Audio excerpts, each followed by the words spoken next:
Another challenger, another successful title defense. After defeating Jeff Hardy, I take a look around this place and realize that there's no one worthy of a shot at my title. Which is why at Money in the Bank, I won't be defending my title. Instead of wrestling, I'm going to be taking a well-deserved break. But before that, you're all invited to Triple H Appreciation Night next week, where we all look back at my amazing career.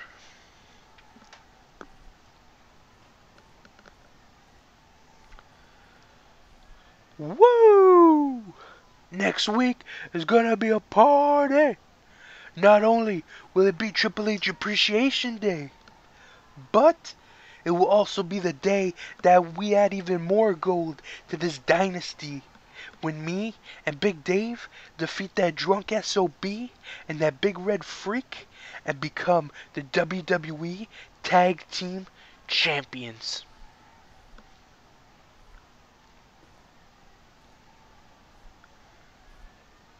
Week after week, I call myself the best Intercontinental Champion in history, and no one can dispute that.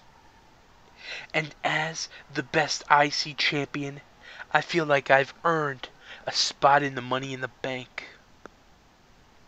So as of right now, Randy Orton officially enters the Money in the Bank.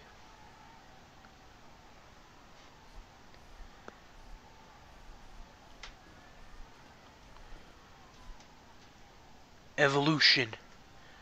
Either you adapt or you perish.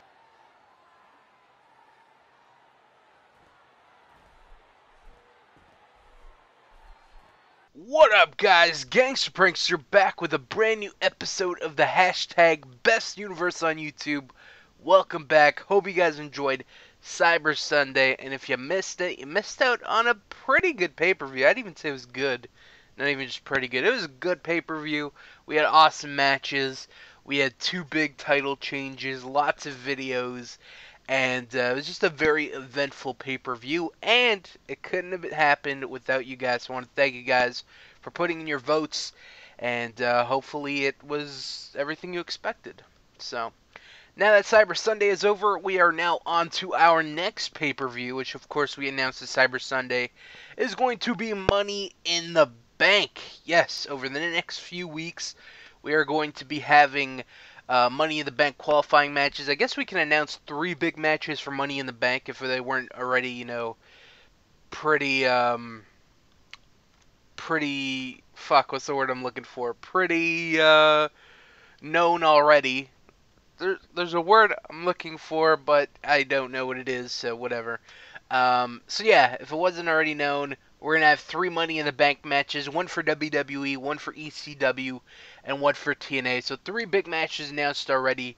We're going to have qualifying matches all throughout these upcoming weeks. We got at least 1 qualifying match on each episode today, like 1 on WWE, 1 on ECW, and 1 on TNA. So we're going to find out at least 3 competitors going into those Money in the Bank matches. So I'm super excited, and we have some good stuff lined up. Before we talk about the first video that happened, I want to talk about a little roster change that I did.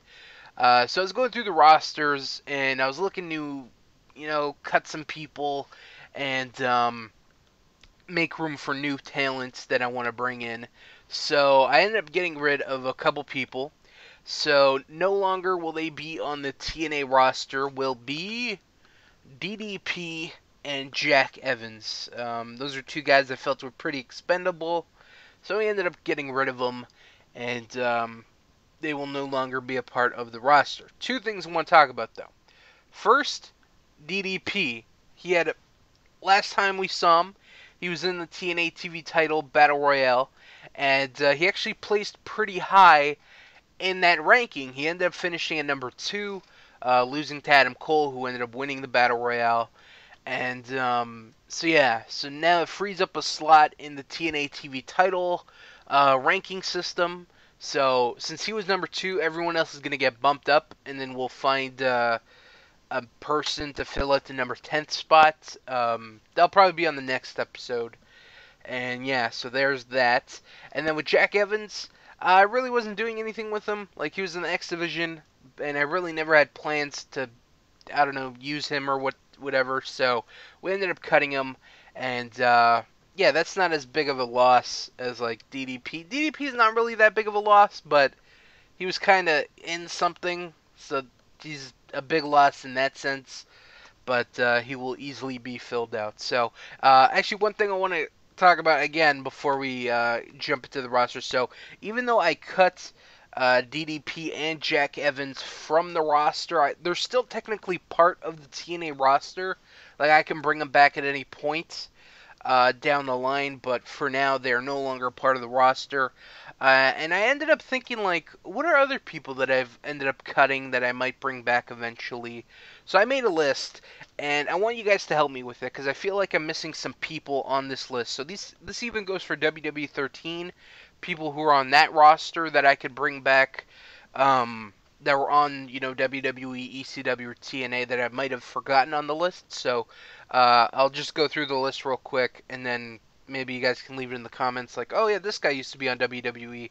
You can bring him back. So, okay, so the people on WWE that I can bring back that I've cut over the years are Gangrel, Val Venus, and Rikishi. Those were the only three that I could remember. I feel like there's more, but I cannot remember them. So if you can remember any people that were on the WWE roster that ended up getting rid of, please. Oh, Shane McMahon. Fuck. Shane McMahon was one of them. Shit. I'm glad I, okay, let me write that down. Shane McMahon. Okay, so Shane McMahon's another one. He was part of the WWE roster at one point, and we ended up getting rid of him. So, Shane McMahon can be added to that list. On ECW, I have The Godfather, Vader, Teddy Hart, Balls Mahoney, and the New Age Outlaws. They were all a part of the ECW roster at one point, and we ended up getting rid of them because we weren't doing anything with them. Vader's a different situation, but whatever. And then on TNA, I have written down Adrian Neville, Too Cold Scorpio, Chavo Guerrero, Alex Shelley, Curryman, Ken Shamrock, Farouk, Tajiri, Jack Evans, and DDP. So those are all people that were at TNA at one point. I do plan on bringing back some of those names, like Adrian Neville. I definitely want to bring him back on the roster. We'll just have to find a time and a place, probably after World X Cup. So whenever that ends, you will probably see Adrian Neville sometime soon. So those were the names I have written down.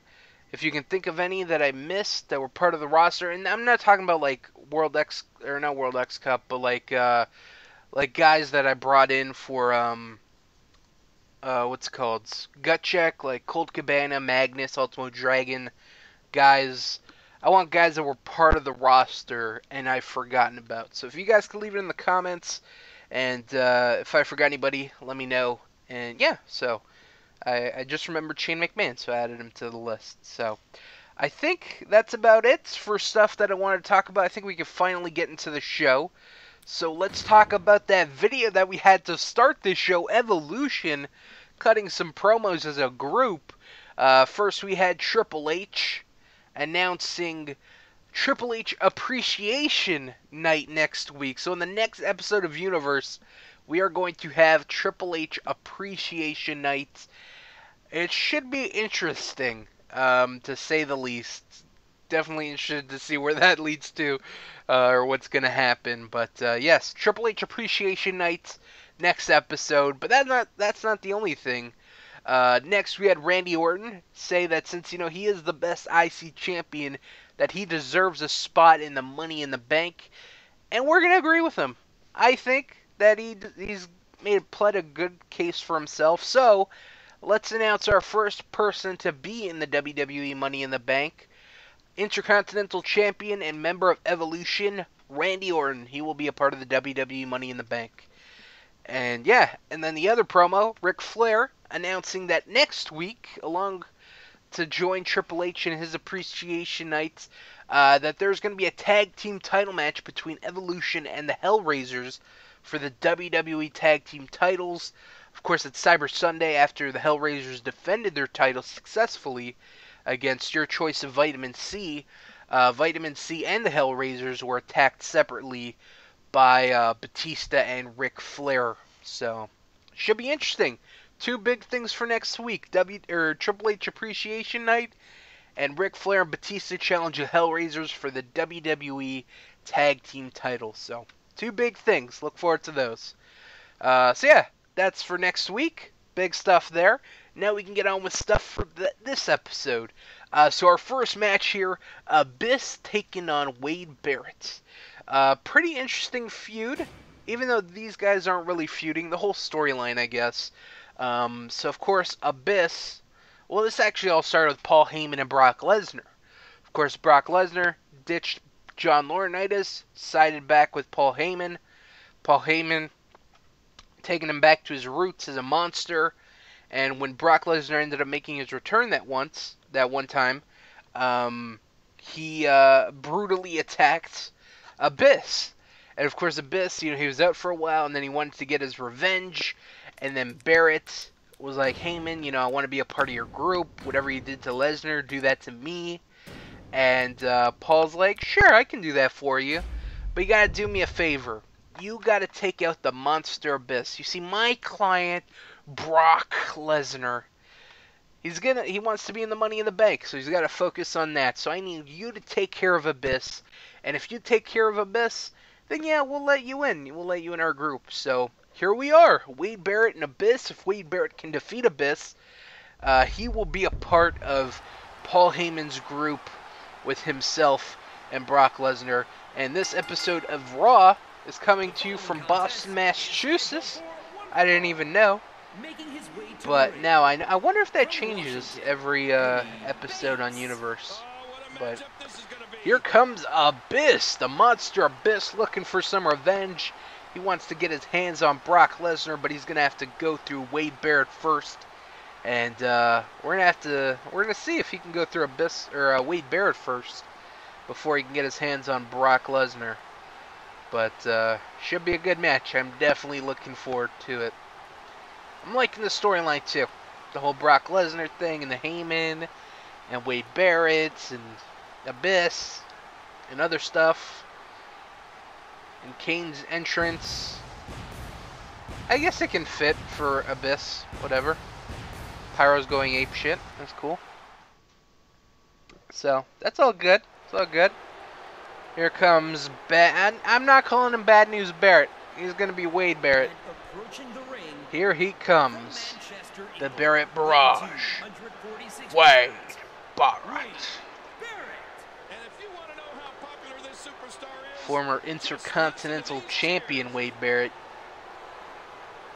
And the soon-to-be Paul Heyman guy? Question mark? We'll see if he can get through Abyss. But we got a good show lined up today. Of course, along with building up towards Money in the Bank, we, what else are we going to do? We got, all the stuff that's coming out from Cyber Sunday, old feuds continuing, new feuds starting, stuff like that. Also on TNA, I want to mention, we are going to reveal who's going to be in the next Gut Check, which will be on the next episode. So look forward to that. I think I got some pretty good people lined up. And I did not put myself in this match. Hold on. If I restart, can I put myself in? Yes, okay, awesome. Alright, booyah. But, yeah, another episode of Universe. Hope you guys enjoyed Cyber Sunday. I'll be reading some comments later on. See if you guys enjoyed it or not. I hope you guys did. I enjoyed it.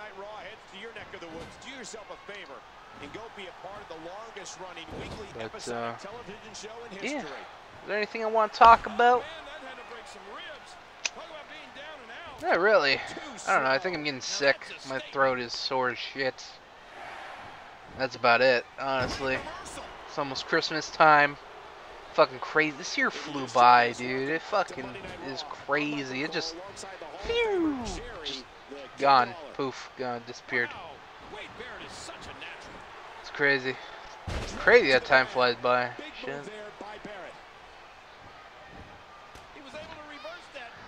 It's just me getting older.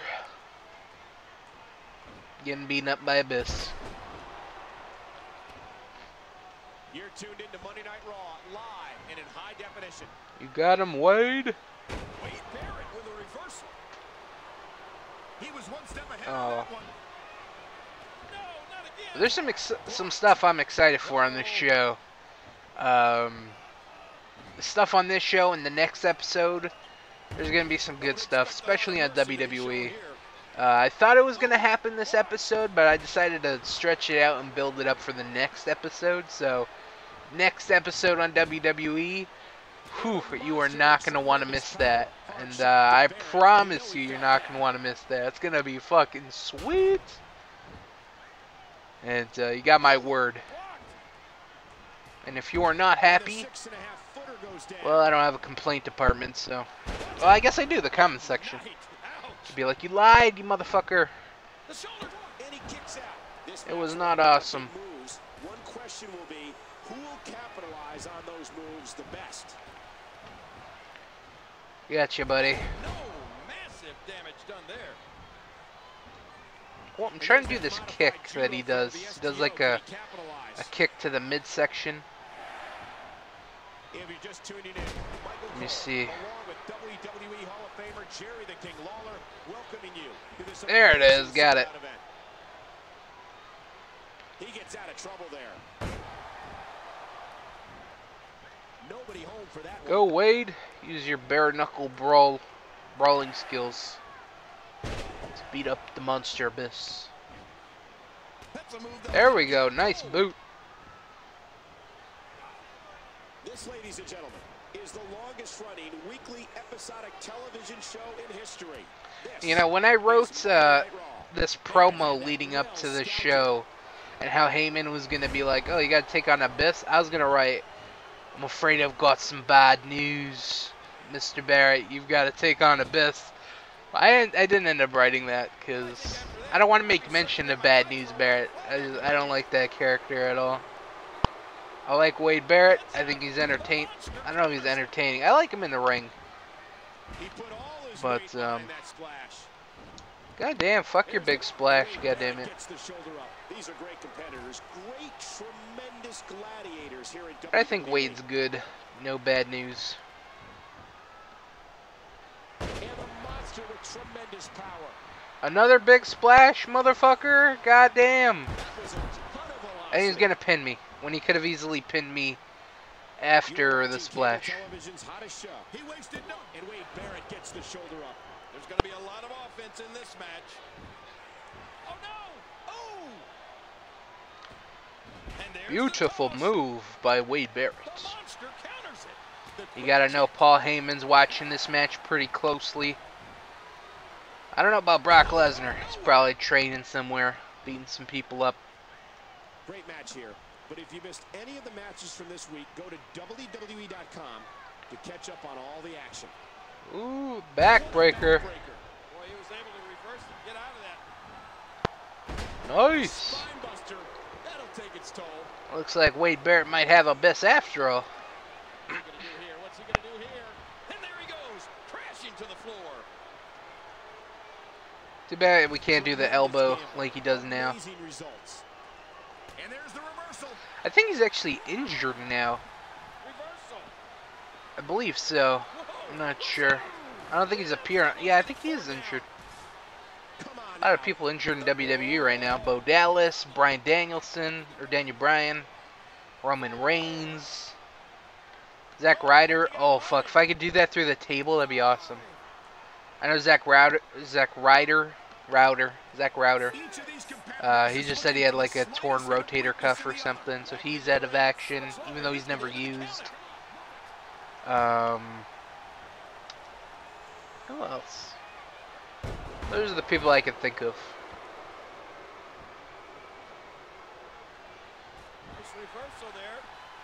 A lot of injuries. Survivor Series is looking okay though. I thought it was gonna look pretty shit, especially with all these injuries, but I mean it still kind of does look like shit. It just shows you how thin the roster is right now. And but I think they've assembled a pretty good card. I know they're pushing Ryback recently, which It's cool. Well, I kind of like Ryback.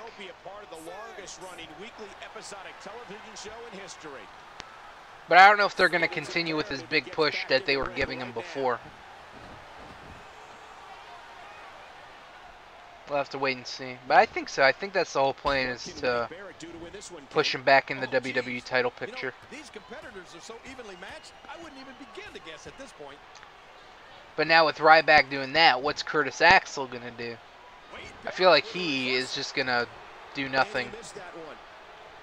He's going to go back to NXT.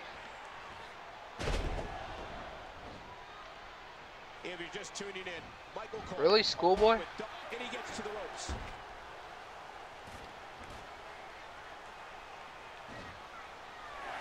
Wow, Wade Barrett is such a natural. No, I didn't want to throw him there. Whatever. The monster counters it. We got a cover. It's a pretty good match to start out WWE. Well, let's start out this episode of Universe, but WWE specifically. And of course, our main event for WWE is going to be The Rock and John Cena one-on-one. Finally, this feud's been building up for quite a while. And they're going to be fighting for a spot in the Money in the Bank. And we'll have to see if the, what's it called, the Nation of Domination are going to get involved.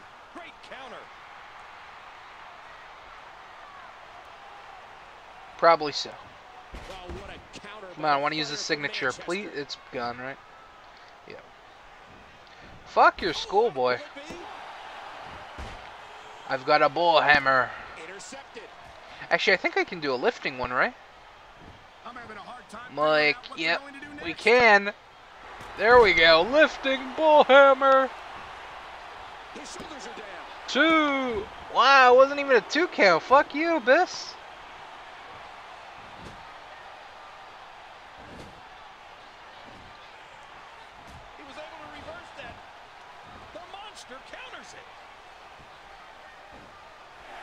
You're tuned into Monday Night Raw, live and in high definition. Let's set him up for an elbow drop. Look at this, Cole. Or not, whatever. And then he caught me. Wow. Yeah, fuck your big splash. I know you were going for one.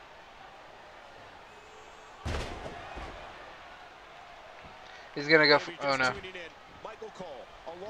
He's going for a submission. He's got it locked in. Will this be it? Really going to work here. Just wrenching that thing.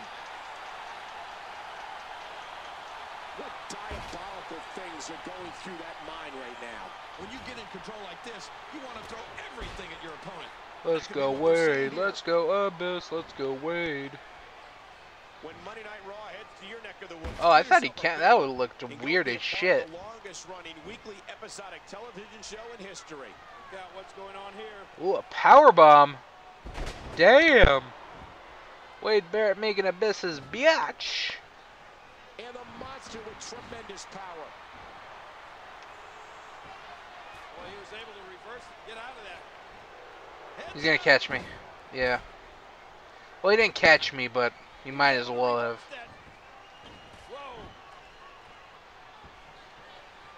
Each of these I am liking this match right now. From that German suplex. He's still not through. He's back on his feet.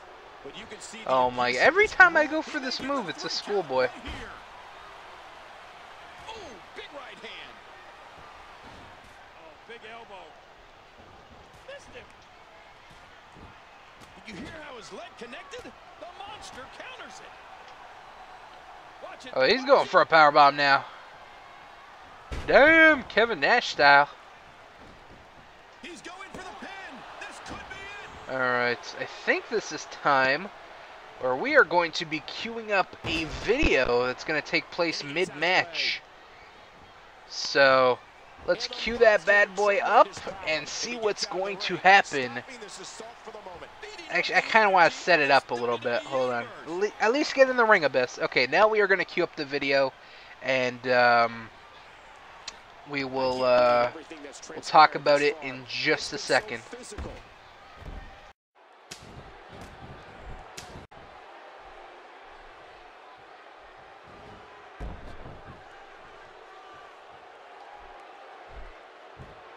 Alright, huge video during the match. Rhino coming out and goring Abyss. What is that about? What's Rhino got to do with all this? Taking out Abyss? I have no idea, but Abyss winning by DQ because of interference by Rhino. This should be... I don't know. I have more questions than I do answers, so we're going to have to wait for next episode to figure out why Rhino even got involved with this match. So, big video there. Alright, next we have a hardcore title, or a #1 contenders match for the hardcore title. We have Hardcore Holly, Al Snow, and Booker T all vying to become the #1 contender for Fandango's hardcore title. Let's see who's going to be the #1 contender and challenge Fandango in the future for the hardcore title. Al Snow! Wow, that is not what I expected. Okay, Al Snow. He won. Maybe I should have played this match instead of the other one. Okay. That changes things quite a bit. Okay, okay. That wasn't planned. It wasn't planned. Okay. Impromptu winner here. Interesting. Okay. So Al Snow wins. He's #1 contender for the hardcore title. Cool. Cool. Alright, so next match. I'm not too happy with that outcome. So we're gonna move on to our next match. Next, we have Ryback taking on Shawn Michaels. Of course, at Cyber Sunday, Jeff Hardy was chosen to face Triple H for the WWE title, leaving Ryback and Shawn Michaels out of the match. And Ryback, he's been having his issues with Jeff Hardy lately, and kind of culminated at Cyber Sunday when he cost Jeff Hardy the WWE title. He threw a chair to Triple H, allowing him to nail Jeff Hardy and win the match. And then after the match, he tried to attack Jeff Hardy, but of course Jeff Hardy's friend Shawn Michaels making the save for his friend. So that sets up this match. Jeff Hardy has nothing to do with this. Shawn Michaels taking on Ryback. Let's see who's gonna win. Ryback wins. Big win for the big guy. And we actually have 2 videos we want to queue up. One's going to be a post-match video, and one is going to be a promo by the Wyatt family. Ooh, wonder what they got to say, especially after Cyber Sunday. We will find out in just a second, so let's queue those videos up, and we'll talk about them in just a second. So, queue them up.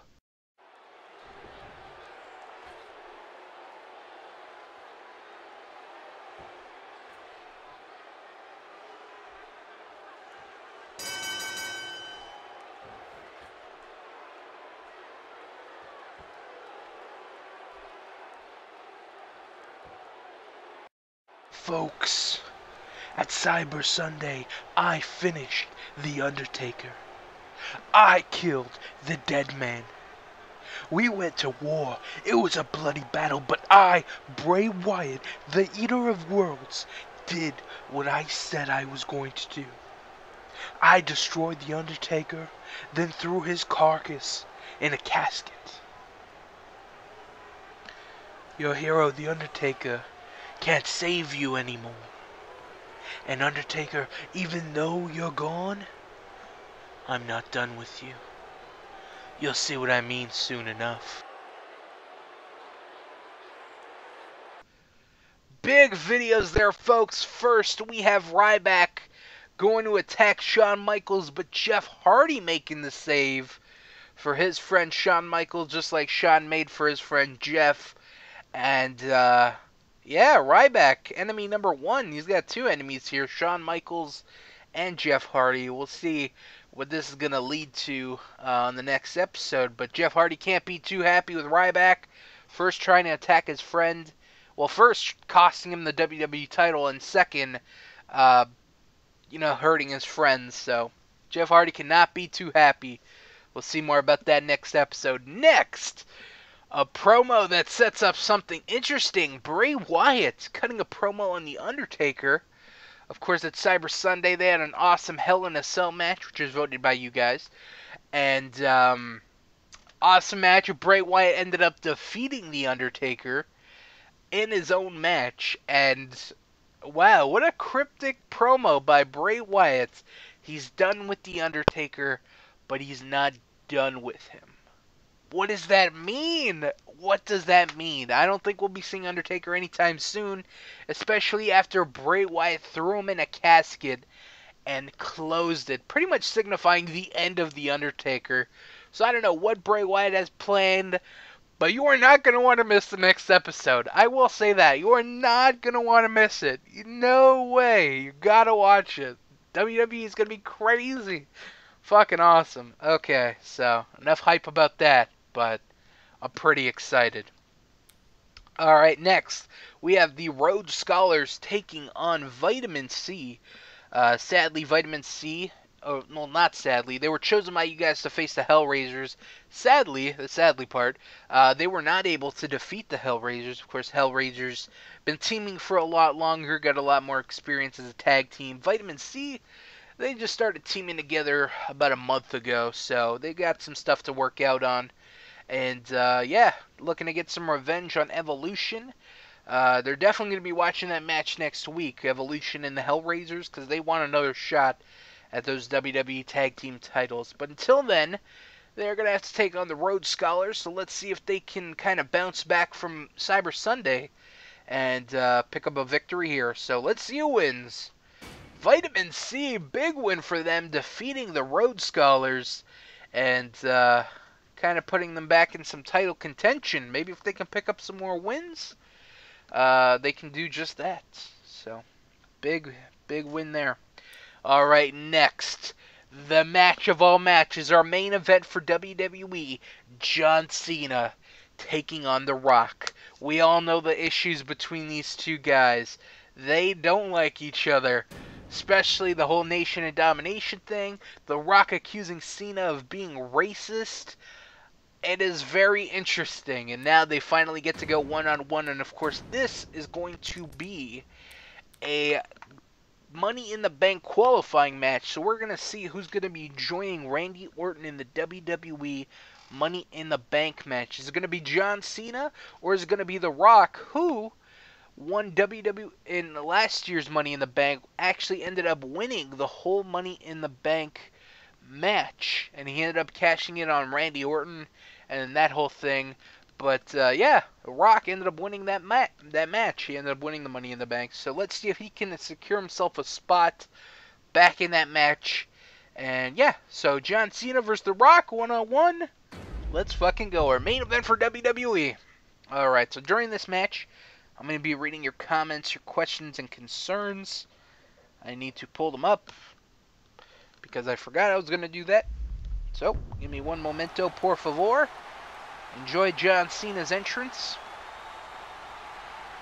Look at the fans go crazy. They love John Cena. They love that racist.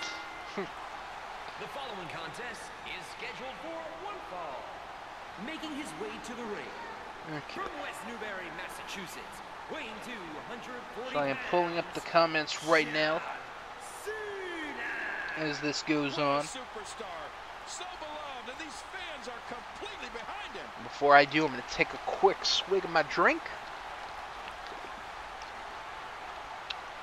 That wasn't really a swig. That was a good amount of water, but whatever. All right.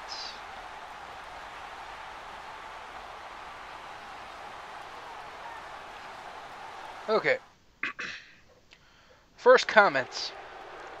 Thoughts on Advanced Warfare and GTA 5 in first person for next gen. My thoughts on Advanced Warfare. It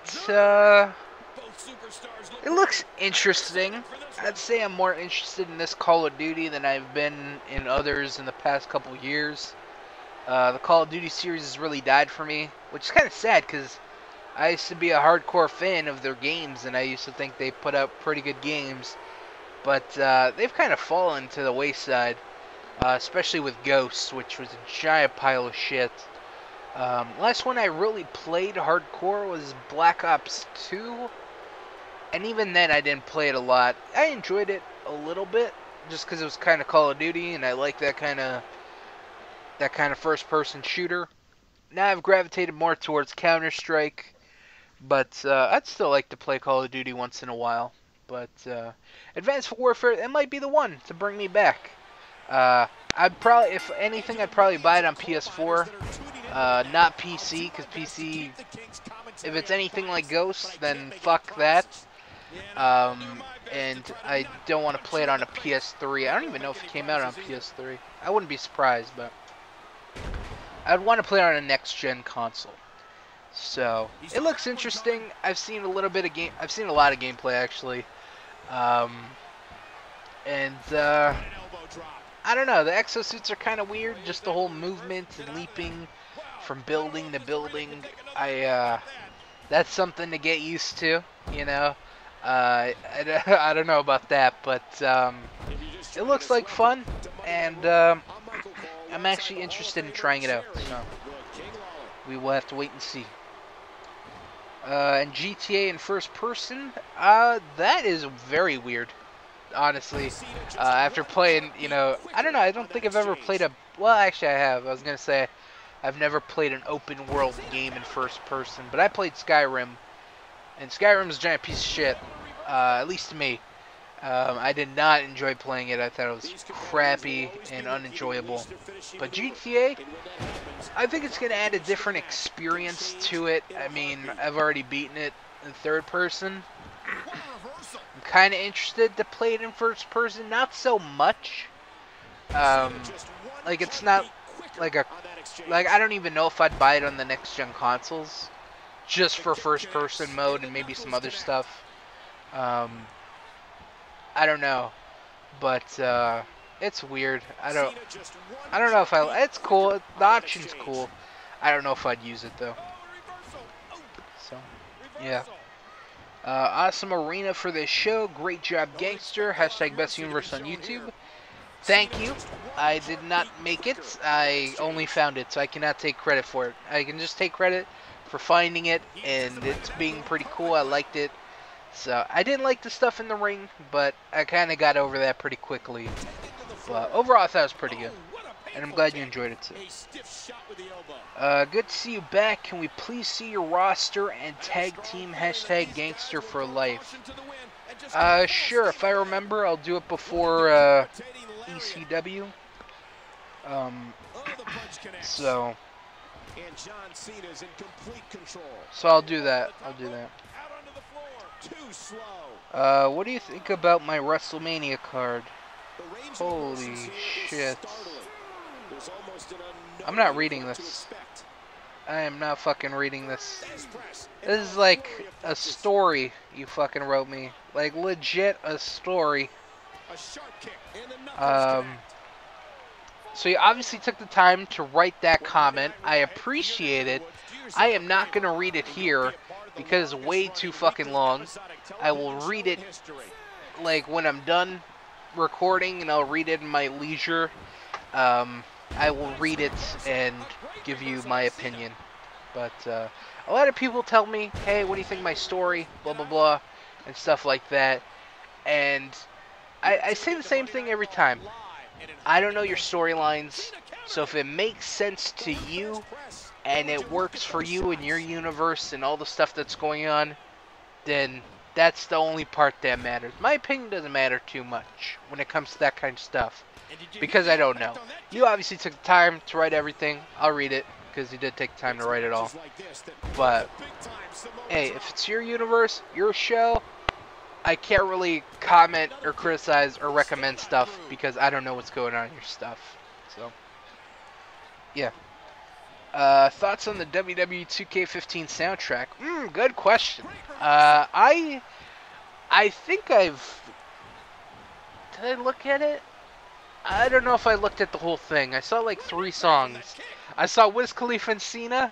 They did like 2 songs together. I listened to it because I'm like, I gotta listen to Cena rap. I have to. I gotta see if he still has it. Like his first album. And I'm happy to say that he did okay.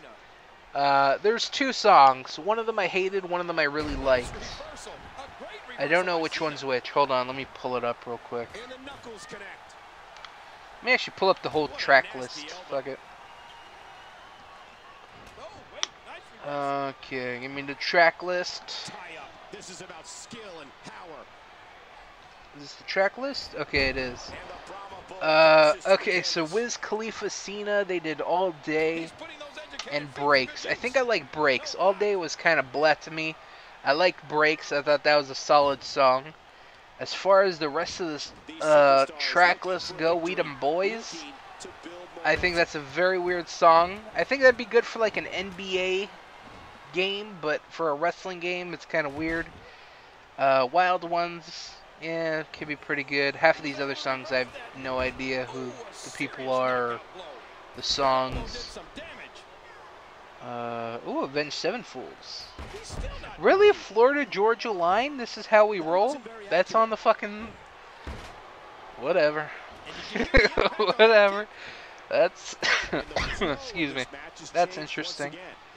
But yeah, I haven't listened to it all. I've only listened to the Cena and Rock songs. Or Cena and Khalifa songs. I said Cena and Rock as the match. But, yeah, like I said, Breaks, good song. The All Day, I think the beat was really annoying, so I hated it. But I don't know. One thing I want to talk about the lyrics. Cena, you know, he wrote the lyrics, whatever. Some of the things that he wrote, like, he had some dope lines, but he had some lines that were like, you're full of shit. Like, he's like, he had one line like, meet me on the street corner or stuff like that. Like he was gonna fuck you up if you're talking shit. He's on the street corner and you can find him and he's gonna fuck you up with his homeboys. I'm like, you are rich as shit. You are on no fucking street corners trying to fucking beat people up. Go fuck yourself with this shit.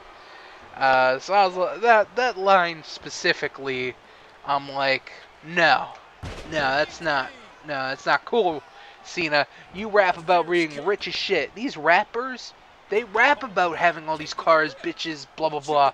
Cena, you have that. You have the cars. You have a shit ton of money. And rap about that. You know, that's what I wanted to hear him rap about, being rich and actually being rich. Not, oh, I'm going to fuck you up if I see you, blah, blah, blah. Like, you come off as lame as shit. So some of the lyrics I thought were kind of blah. But, yeah, pretty good song. So yeah, soundtrack, I'd have to take a listen to it, listen over, but from the two songs, well, like 4 songs that I know that are going to be on it, 2 of them are good, the other 2 are blah, so. I don't know, actually I know 5 songs. We Dem Boys, the Florida Georgia line, Flow Rider, and then the 2 Wiz and Cena songs, so. I'd say 2 out of 5 isn't bad. Oh, hit him with the FU, or attitude adjustment. I swear, I still call it the FU. It will never be the attitude adjustment to me. Fuck that. I will never call that move the attitude adjustment. So, yeah. Interesting soundtrack. I will say the least. I think Cena got to pick all the music. And he picked some weird songs. I'll say that. So, enough about that. If possible, could you try and bring in Cliff Compton and put him on ECW? Cliff Compton, I'm going to be honest, I really have no interest in him. If I were to bring him in, it would probably be as Deuce and Domino. I don't really have any interest in bringing him in as like a singles competitor. So that probably won't happen. But I have thought about it. And I was kind of like, yeah, I don't really like him as a singles competitor. If anything, Deuce Domino, that'd be the only chance he has of appearing on my universe. Cliff Compton solo, not so much. So, Dean Ambrose is the only reason I watch Raw. I've heard that a lot from a lot of people. Bray Wyatt, Dean Ambrose, and like a handful of others are like the only reason to watch Raw anymore. So. I think I tried. I didn't try and watch it. I was just looking at the results of what was I looking at? Was it Raw? Man, I was looking at something. And I was just like, this shit. I really don't want to watch this. But, yeah. Alright guys, we are going to cut to a quick video and we'll talk about this in just a second.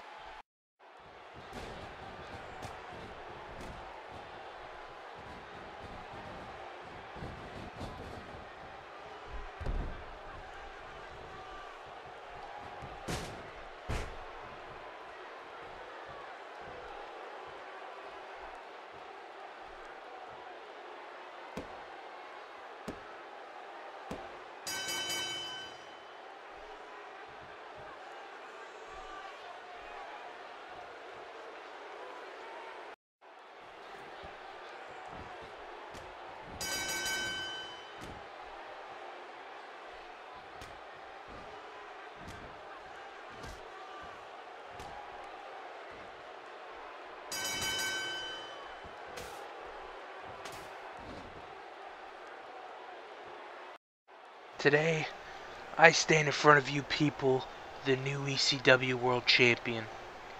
Winning this means a lot to me, especially doing it at my age and my physical condition. I did this for myself, to show that I still got it. And I did it for you guys, to have a champion that you can be proud of. The reign of the Shield is over. It's time for,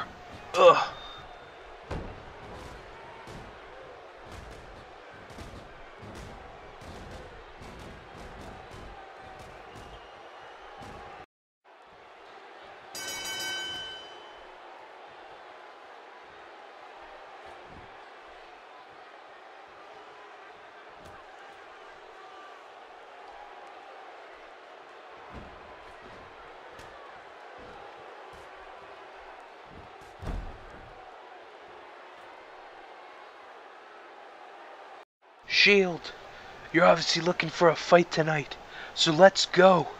This challenge is open for any of you, and right now, I'm not too picky.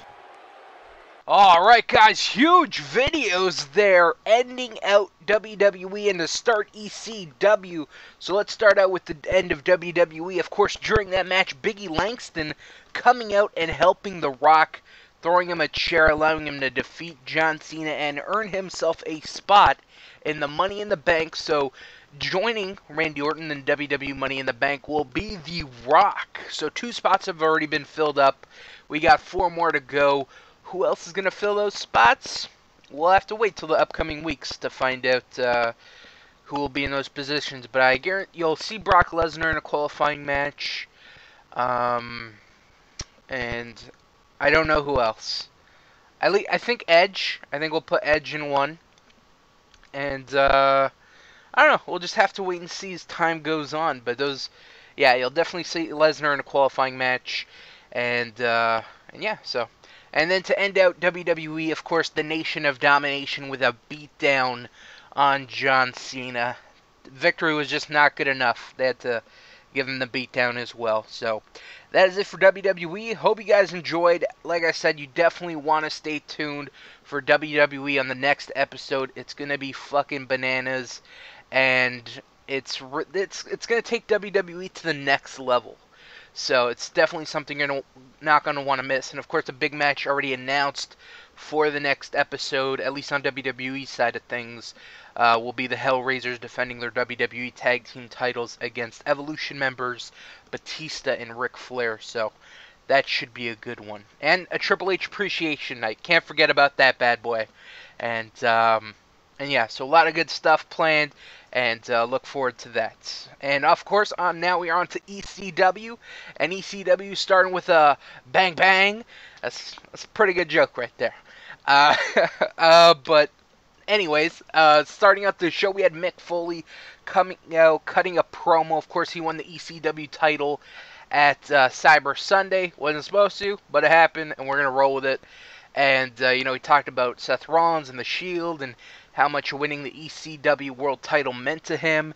And to ruin his special moments, we had the Shield. Well, they tried to ruin a special moment at Cyber Sunday as well, because they attacked him after the match, and International Airstrike made the save, and that's exactly what happened here again. During his promo, Shield come out, attack him. They try and take him out with a chair, but International Airstrike, having their friend Mick Foley's back. And, of course, International Airstrike, they want to get some revenge on the Shield, because after their title defense against Matt and Bo Dallas at Cyber Sunday, they were attacked by Dean Ambrose and Roman Reigns, so obviously looking to get some revenge on the Shield. And Justin Gabriel fired up, challenging a member of the Shield to a match, and as you see here, it has been accepted by Dean Ambrose. So that's going to jump right into our first match. Justin Gabriel, one half of the ECW Tag Team Champions, he's not defending his title because it's not a tag match, but he will be going one-on-one with Dean Ambrose. Let's see if he can win. He can. Big win for Justin Gabriel over the Lunatic Fringe, Dean Ambrose. Big fucking win there over, I don't know why they call him the Lunatic Fringe. I don't even know what the Lunatic Fringe means. I know what lunatic means. I don't know what fringe means. I know Fringe was a TV show. I think it still might be. But, I might have to look up what fringe means. But anyways, a big win for Justin Gabriel, and we actually have a post-match video, which is going to lead to our second match, as you can see here. So let's cue that up, and we'll talk about it in just a second.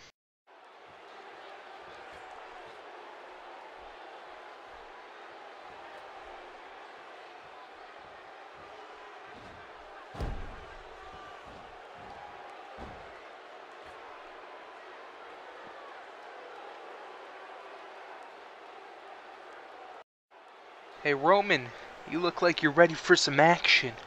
Well, guess what? So am I. Get back here,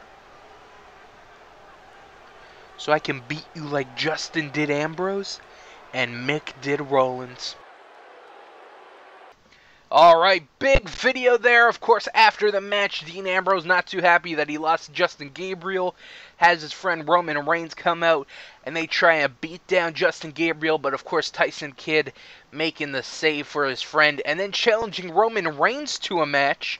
And of course that leads into our match 2 here. So we got Roman Reigns versus Tyson Kidd. Let's see if Tyson can be successful just like his partner. So, let's see who wins. And he can! Big win for Tyson Kidd! Damn, not only are they an awesome tag team, but apparently they are awesome singles wrestlers as well. So big wins for International Airstrike. That cannot make Shield more angry than they probably already are. So, wow, big wins for International Airstrike. Now, what a way to start off ECW. But something I wanted to show, because I said I was going to do it before we started the, at least, ECW portion, but I got so into it with the videos and the matches, so we had to get that all out of the way. But now we got some breathing room, so let's deep breath. All right, cool. Now I'm gonna show the rosters and tag teams because someone asked in the comment section. So we'll show the champions too.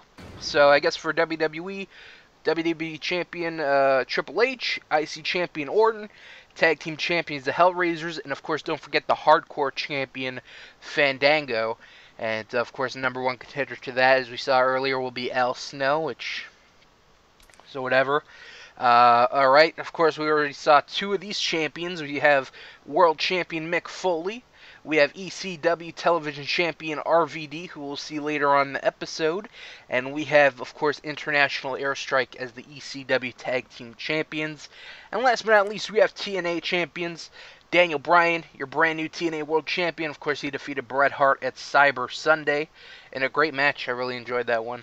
And then we have the X Division Champion Low Key, TNA Tag Team Champions, the New World Order, and of course, let's not forget about the other champion on TNA, the Television Champion Samoa Joe. So he is there as well. So.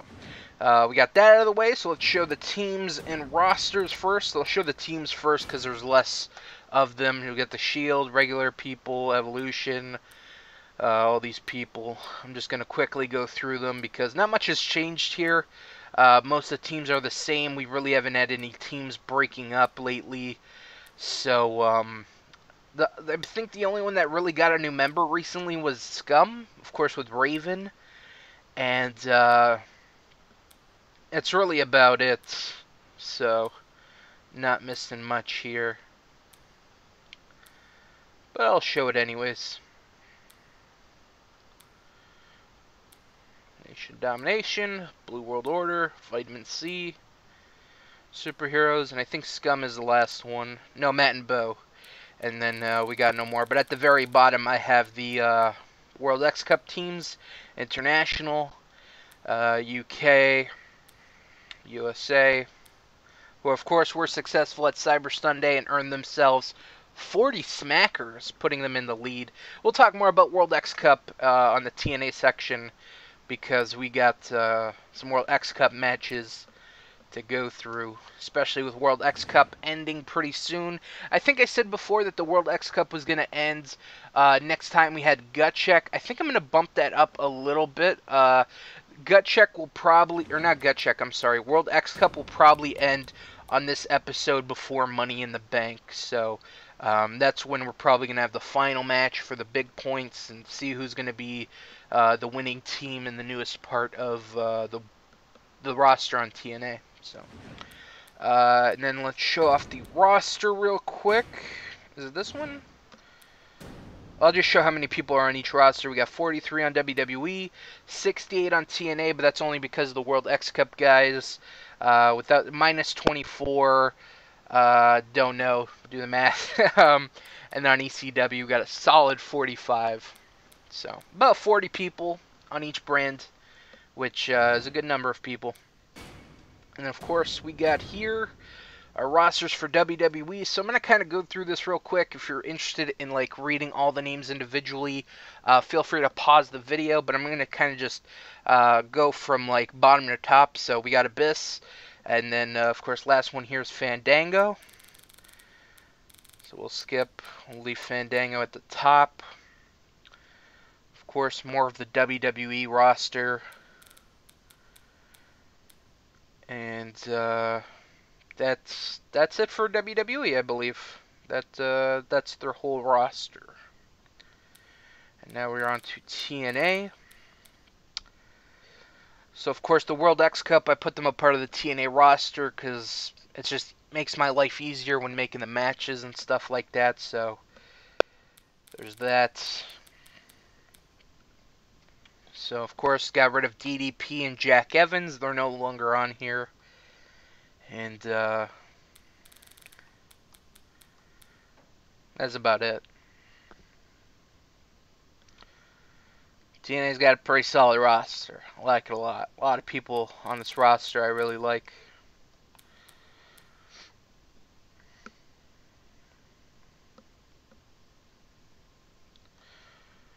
And then to end it out, I think, yep, William Regal is the final one on TNA. And that will be the TNA roster. Alright, now on to ECW. These are the people that you will be seeing here in just a few moments. Well, some of them, not all of them. So there we go. Move on next.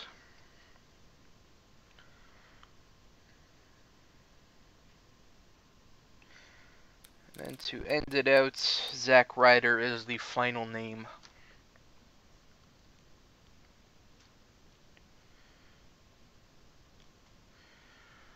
Alright, so that is the roster, and then everyone else is free agents and stuff, all those legends and stuff like that. So, that's about it. Nothing else to show. Alright, now we are back onto ECW. Of course, we did the first two matches already. Next, we have the Briscoes taking on the team of Matt Hardy and Bo Dallas. Of course, these guys were voted in at Cyber Sunday to take on International Airstrike. Sadly, they were not able to capture the ECW tag team titles, but it was only their second match as a tag team, so you can't give them too much of a hassle there. Of course, International Airstrike, they've been teaming for a very long time together, and are the ECW tag team champions, so obviously a more seasoned, and you know, when you hold the belts, that means you are the best tag team in ECW. So it's no big loss to them, and they're looking to bounce back here against a win against the Briscoes. And the Briscoes, former ECW Tag Team Champions themselves, they are also looking to get another shot at the ECW Tag Team titles. Even though they never got a rematch, actually, ever since they lost to the Dudleys at Barely Legal, they never got a rematch, so they kind of are in line for an ECW Tag Team's title shot down the line. So, we might have to squeeze that in soon. But anyways, let's see which team is going to pick up the victory here. Oh, Matt Hardy, Bo Dallas, a big win here over the Briscoes. Damn. That is another big win for them. They went from beating the Usos to losing to the ECW Tag Team Champions to beating the former ECW Tag Team Champions of the Briscoes. So, that's pretty big right there. Now, let me just check my notes. Do we have any videos?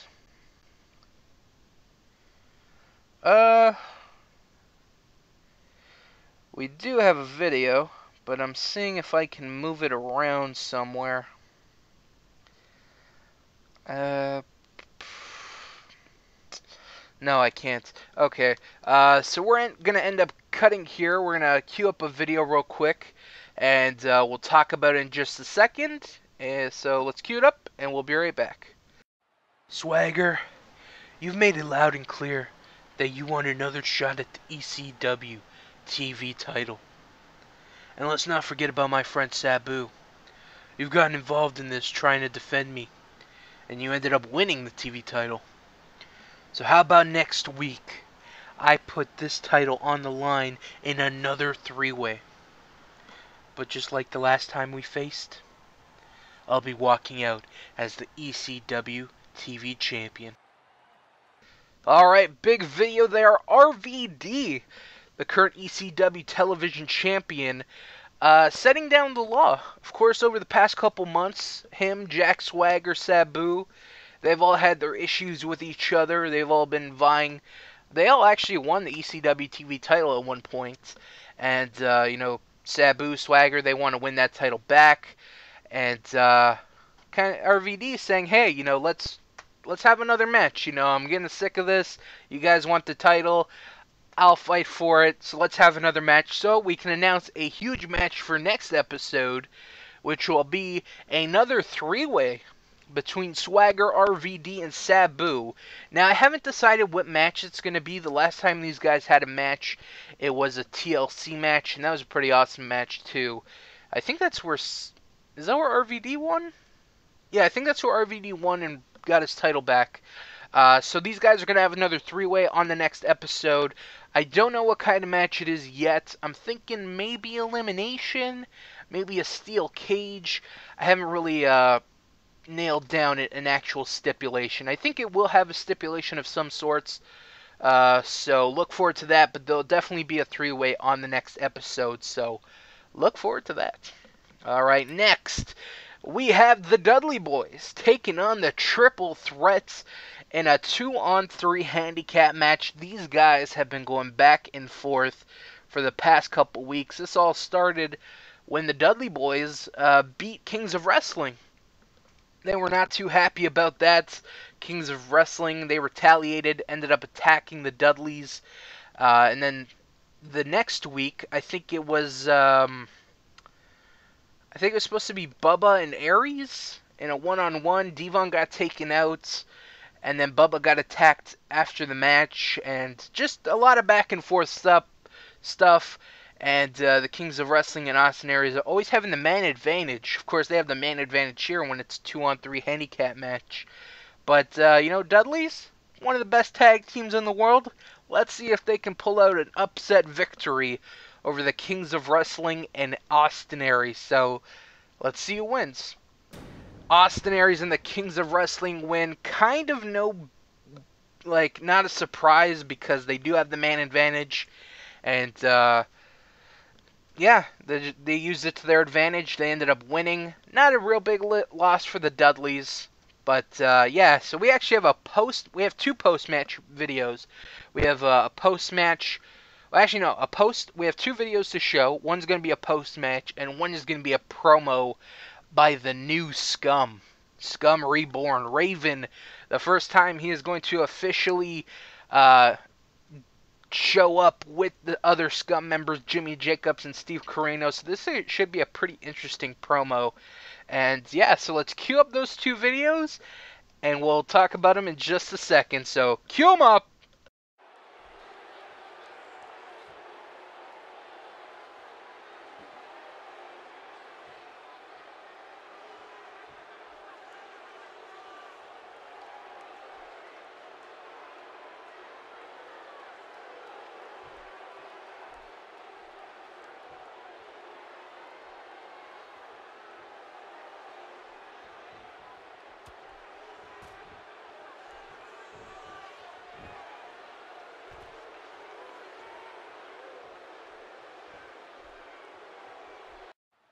Steen, ever since you turned your back on me, I've been waiting for this day to reveal the new face of Scum.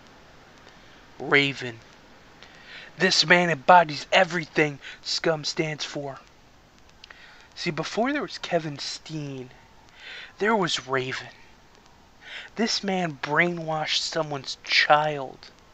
This man put someone on a cross. If there was a line to be crossed, he did it, and he never looked back.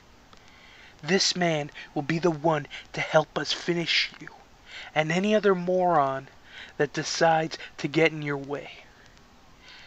Hey, leader, you got anything to say?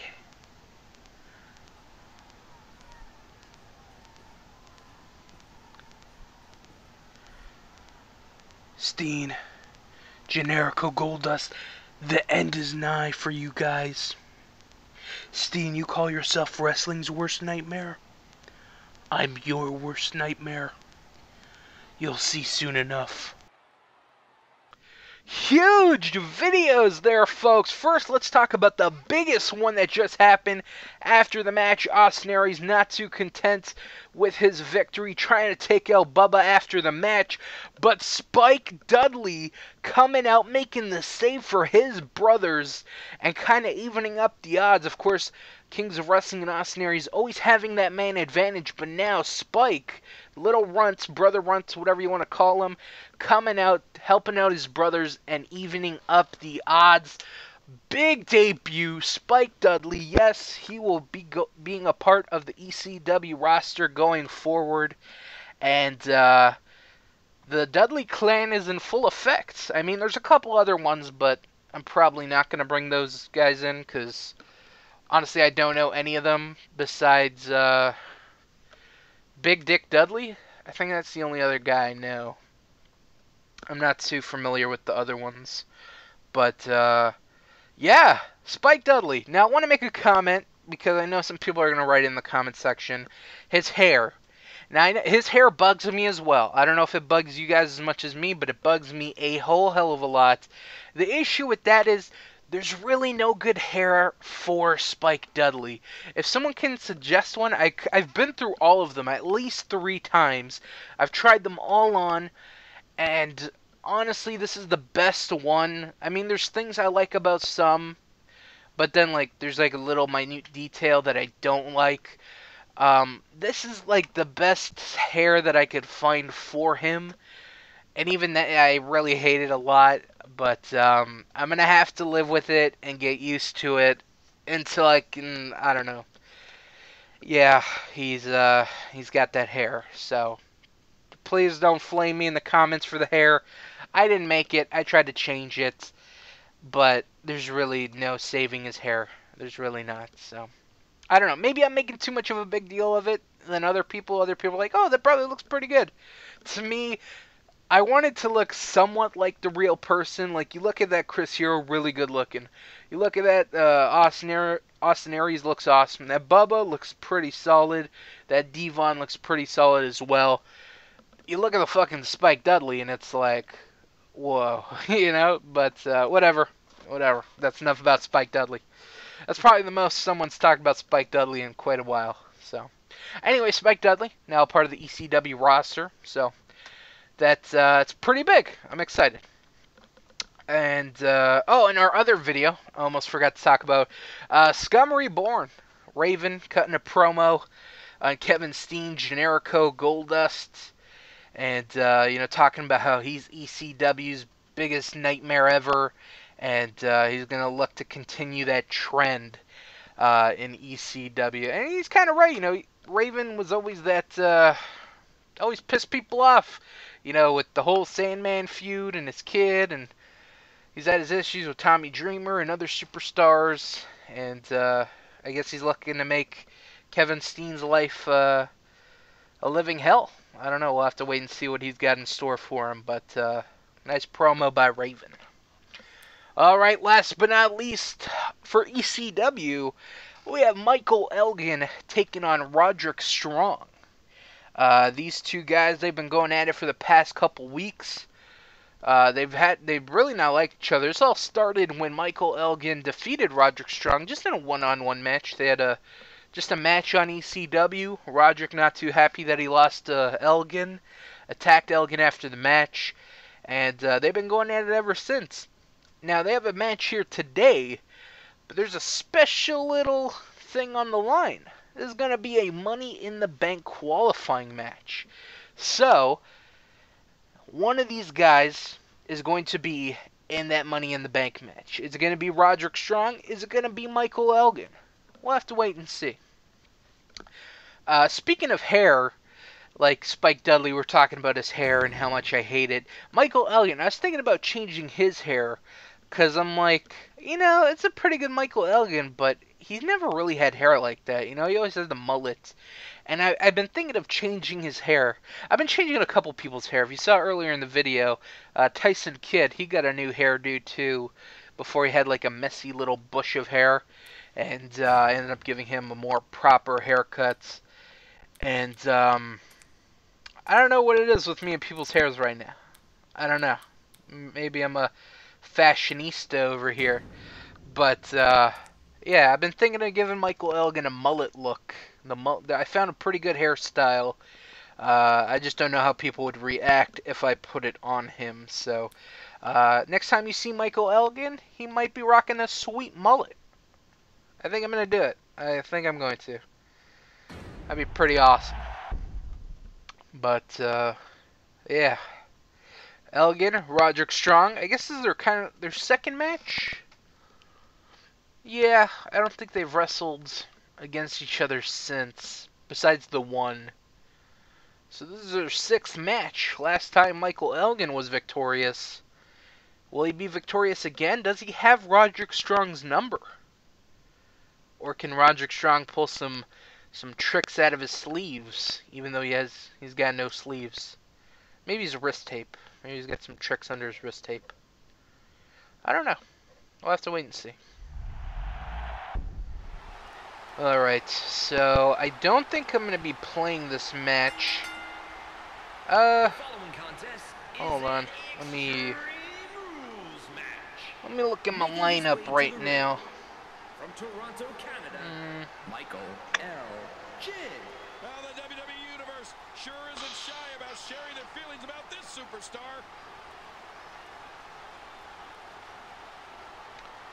Trying to think, do I want to play this and read more comments, or is there another match that I can read comments in?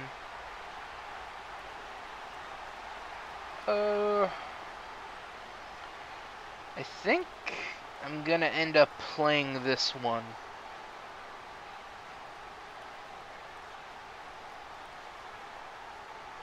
Maybe.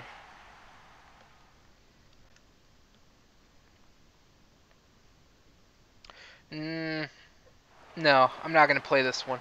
I will let the computers duke it out while I read some more comments.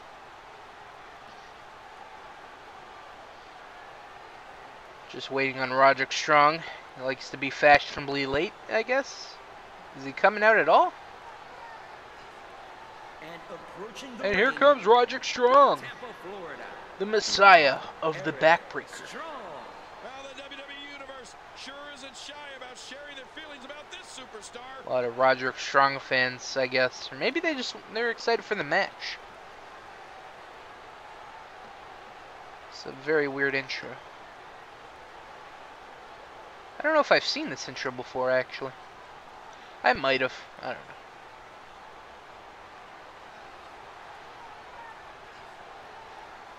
Alright, that's enough for Roderick. That didn't make sense, I believe.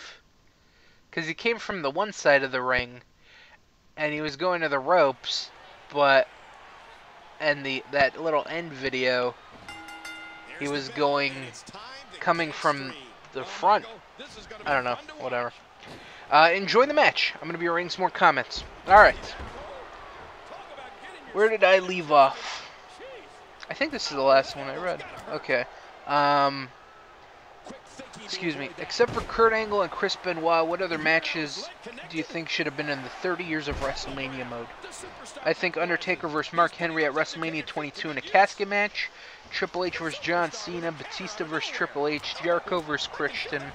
Shawn Michaels vs. Austin. Undertaker vs. Kane at WrestleMania 20. Rock and Mick Foley vs. Orton. Batista and Flair at WrestleMania 20. What matches do I think should have been in the 30 years of WrestleMania?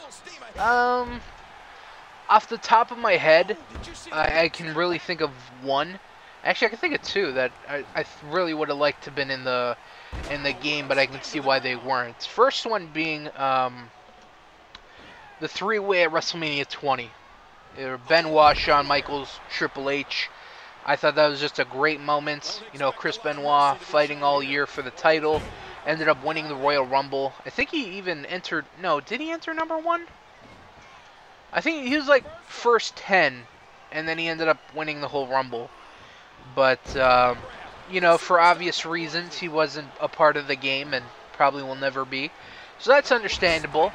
But if, you know, things were... if that didn't happen and things were in a better position, I would have loved to have that match on the game. Another match I would have loved to have on the game, Brock Lesnar vs. Kurt Angle, WrestleMania 19. I think that would have been fucking phenomenal. I really enjoyed that match. What else? I don't know. Let me see if I can find a list of things that were in the game, because I can't really think of matches that WrestleMania. Hold on, what is it? 30 years of WrestleMania. 30 years of WrestleMania matches. Here we go. Okay. So hopefully this has a match list. Keep in mind, this is no disqualification. Anything can happen in this one. Okay, here we go. Oh, big elbow. Let's do it. So, what matches would I have liked to seen? Nice dodge there. I would have liked, of course, oh fuck, I can't believe I didn't think of this. A TLC match between Edge, Christian, Dudley's, Hardys. Fucking right, that is a WrestleMania highlight. That was a highlight for so many years. That needed to be on there. I would have loved for that. I would have loved for the first Money in the Bank match. Christian, Benoit, Jericho, Shelton Benjamin, and a couple others. That would have been cool. What else? Hey! Wow, he was just about to get his head taken off. Oh, no. Oh, my gosh. I would have liked Batista vs. Triple H at WrestleMania 21. I would have liked Lashley and Umaga at WrestleMania 24, I believe? No, that's 23. Yeah, I think it was 23. That would have been cool because it was such a big deal with Trump and McMahon. I would have loved for that to have been on there. What else do we got?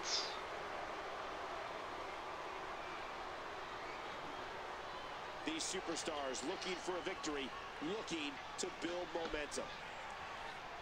He's checking under the ring, possibly looking for an object in this no disqualification. Well, that steel chair has done the damage. I'm looking at some of these WrestleManias, and I think that would be about it for me, probably. Oh man, what impact from that suplex. There's probably a couple others, but off the top of my head, those are some that immediately come to mind to when I think of matches that should have been in there. Those are just a few. So.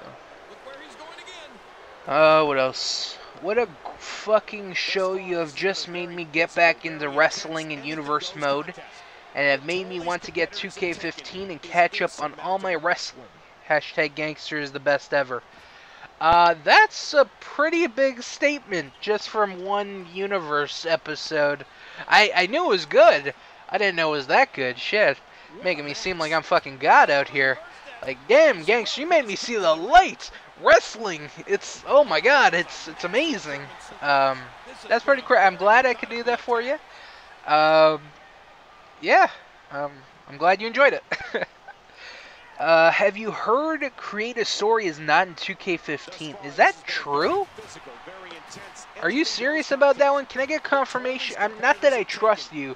Can I get another source to confirm this story? Because if that's true, that is fucking huge for me. Because that's how I create my stuff. You know, like, if you've ever wondered of how, oh, Gangster, how do you put all these videos in your universe? I make them in Create a Story, and then I edit them in. And if that's not going to be in 2K15, that is, that's fucking huge, honestly. That might ruin my fucking universe if that's the case. I have not heard of this, honestly. That's fucking, wow. If that's, holy shit. That's really not going to be in there. I know they love taking out features so they can put in other stupid shit. But that's pretty big.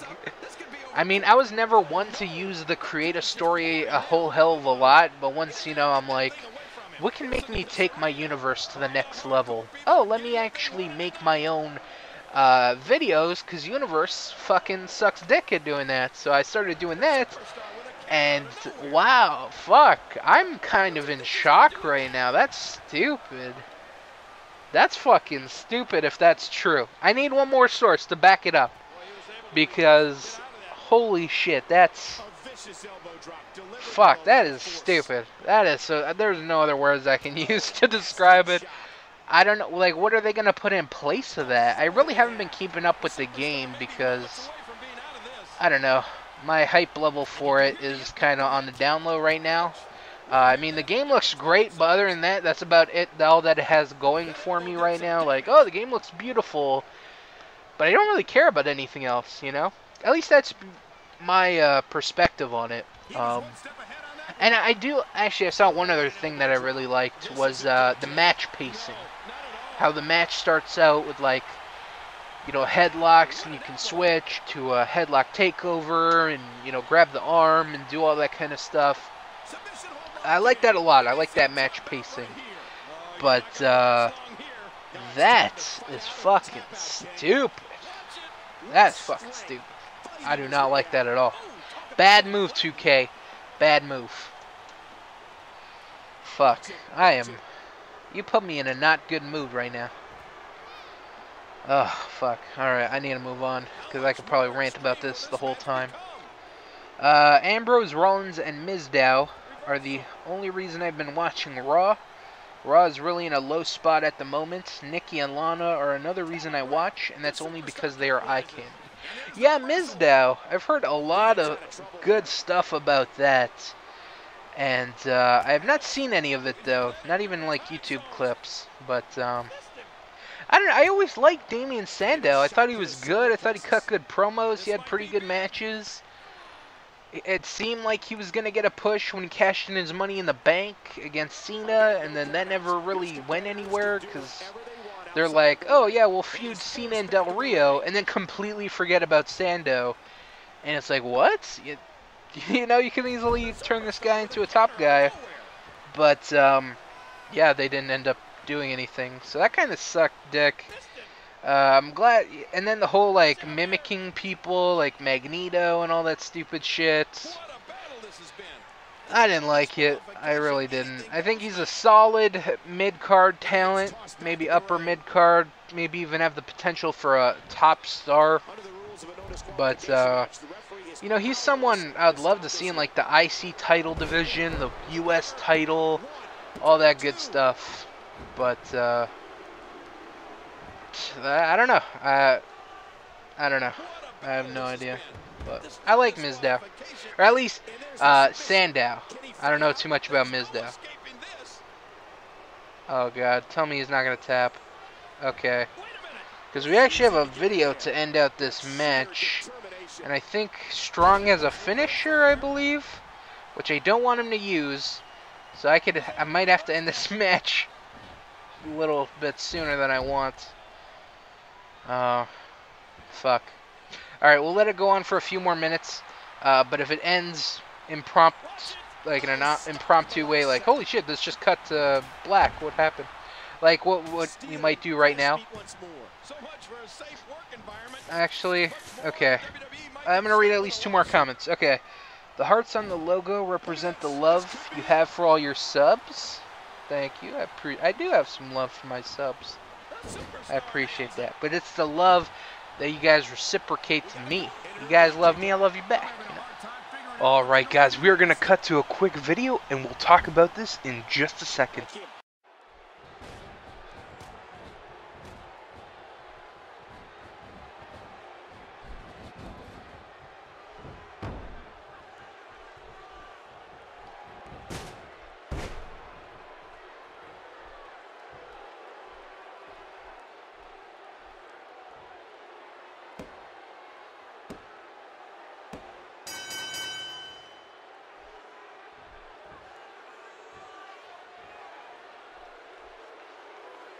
Daniel Bryan.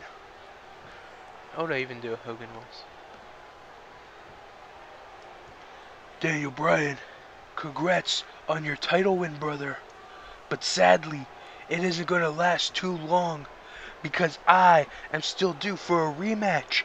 And brother, I want it right now.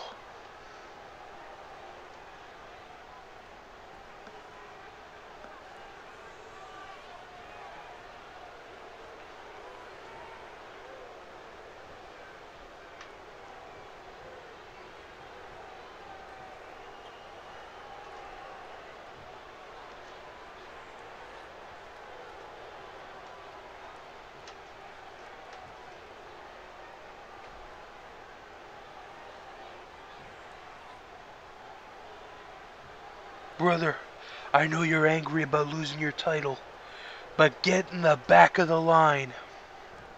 Because if anyone is getting the rematch, it's me, brother. You know, I'm not too mad about losing the title to Bryan. At Cyber Sunday, he was the better man. I'm more angry about being attacked after the match. Look, Hogan, let's cut to the chase. We don't like each other, and we both have rematches for the TNA World title.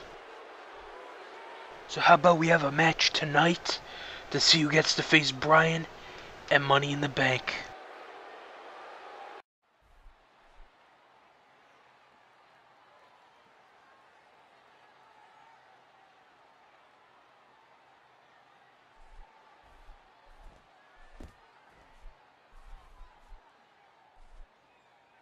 Gunner, we need to talk about tonight.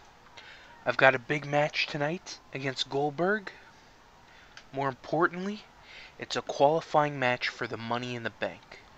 Since Dolph isn't here tonight, I'm relying on you to help me get the job done.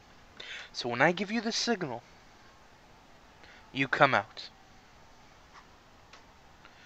Management has said they don't want anyone getting involved, unlike other companies.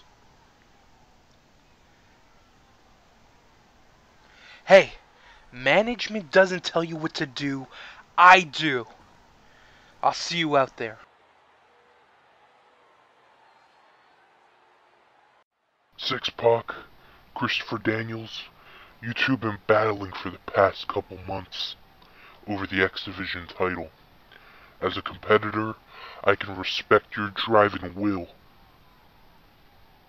to become champion. And as a competitor myself, I'm always looking for a challenge. which is why I'm challenging both of you to a 3-way for the X Division title next week.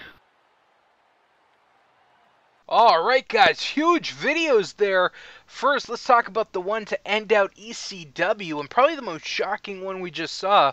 Brodus Clay making an appearance during the Roderick Strong match, handing him a chair, allowing him to hit Michael Elgin and win the match, earning himself a spot in the ECW Money in the Bank. So we've already confirmed 3 people, 2 people for WWE Money in the Bank. We have The Rock and Randy Orton, they're in the WWE Money in the Bank, still 4 to be determined.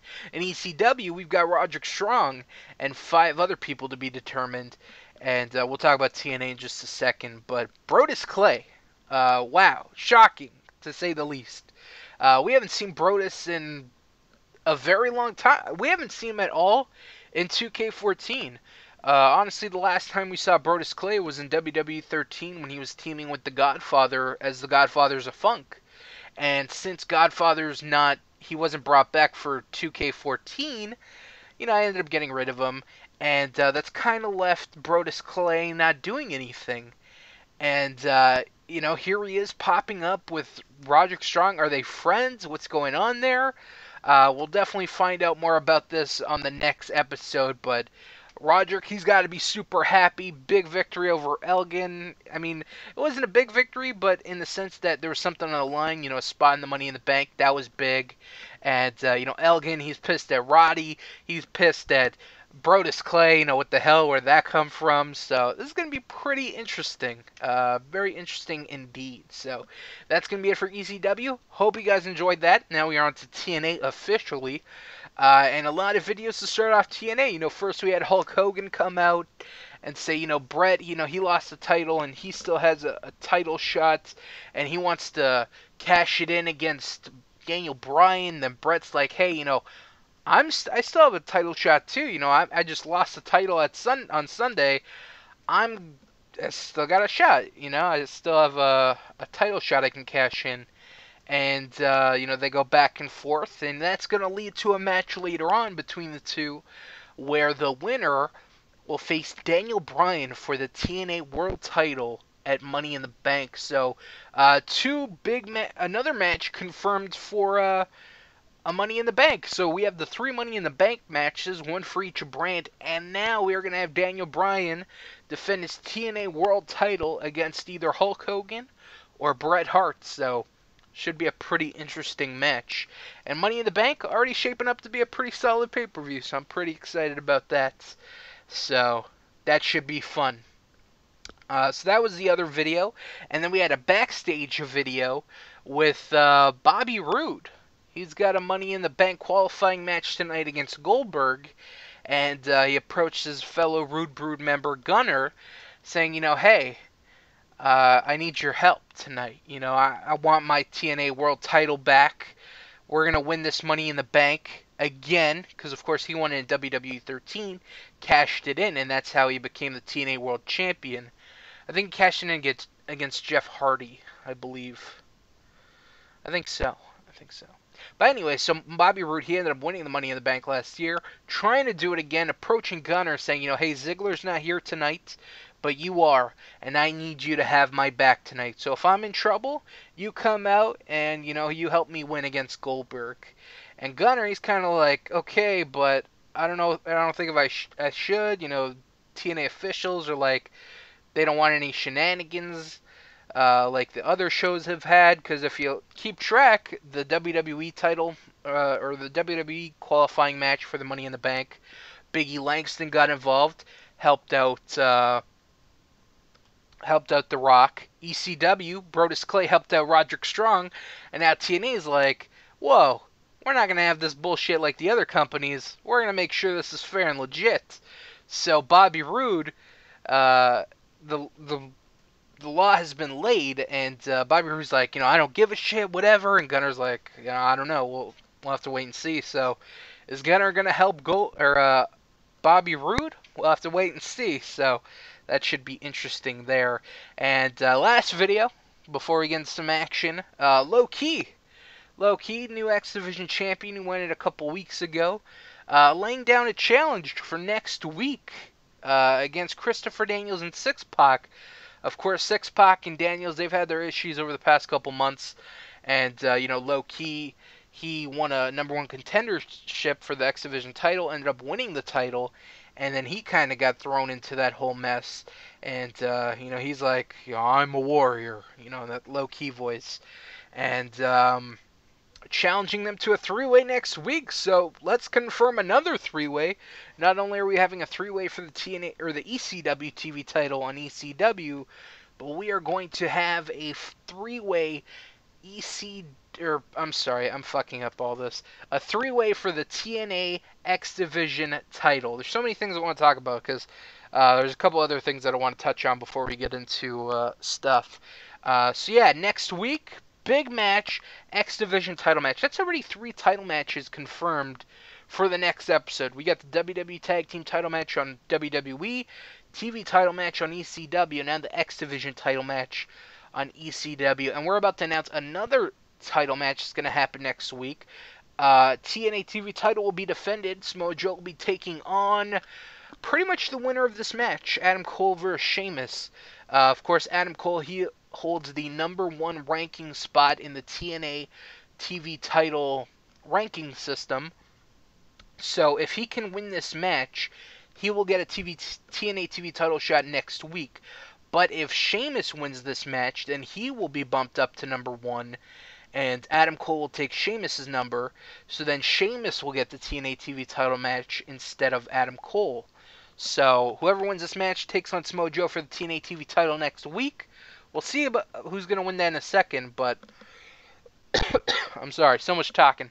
One thing I also want to mention for next week as well, so not only will we have the two title matches on TNA, we have another thing, of course, that happens every second of the month, Gut Check. Yes, Gut Check. Let's not forget about that bad boy. So I guess we can reveal who it's going to be, who's going to be in the Gut Check.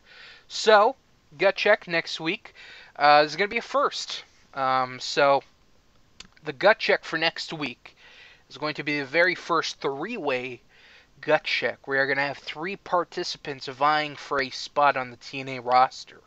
Now, the theme for this Gut Check is going to be X Division. So, the 3 people that are going to be in this Gut Check are Shark Boy, Silas Young, and Jimmy Wang Yang. Those are going to be the 3 participants in the TNA Gut Check for next week. One of those guys is going to get a contract. Is it going to be Shark Boy? Is it going to be Silas Young? Or is it going to be Jimmy Wang Yang? We will have to find out next week, but those are going to be the participants. I'm excited for this one. They're both, I tried to find like 3 different kind of people. And hold on, I got to cough really bad. Sorry about that. So, I tried to find 3 different people.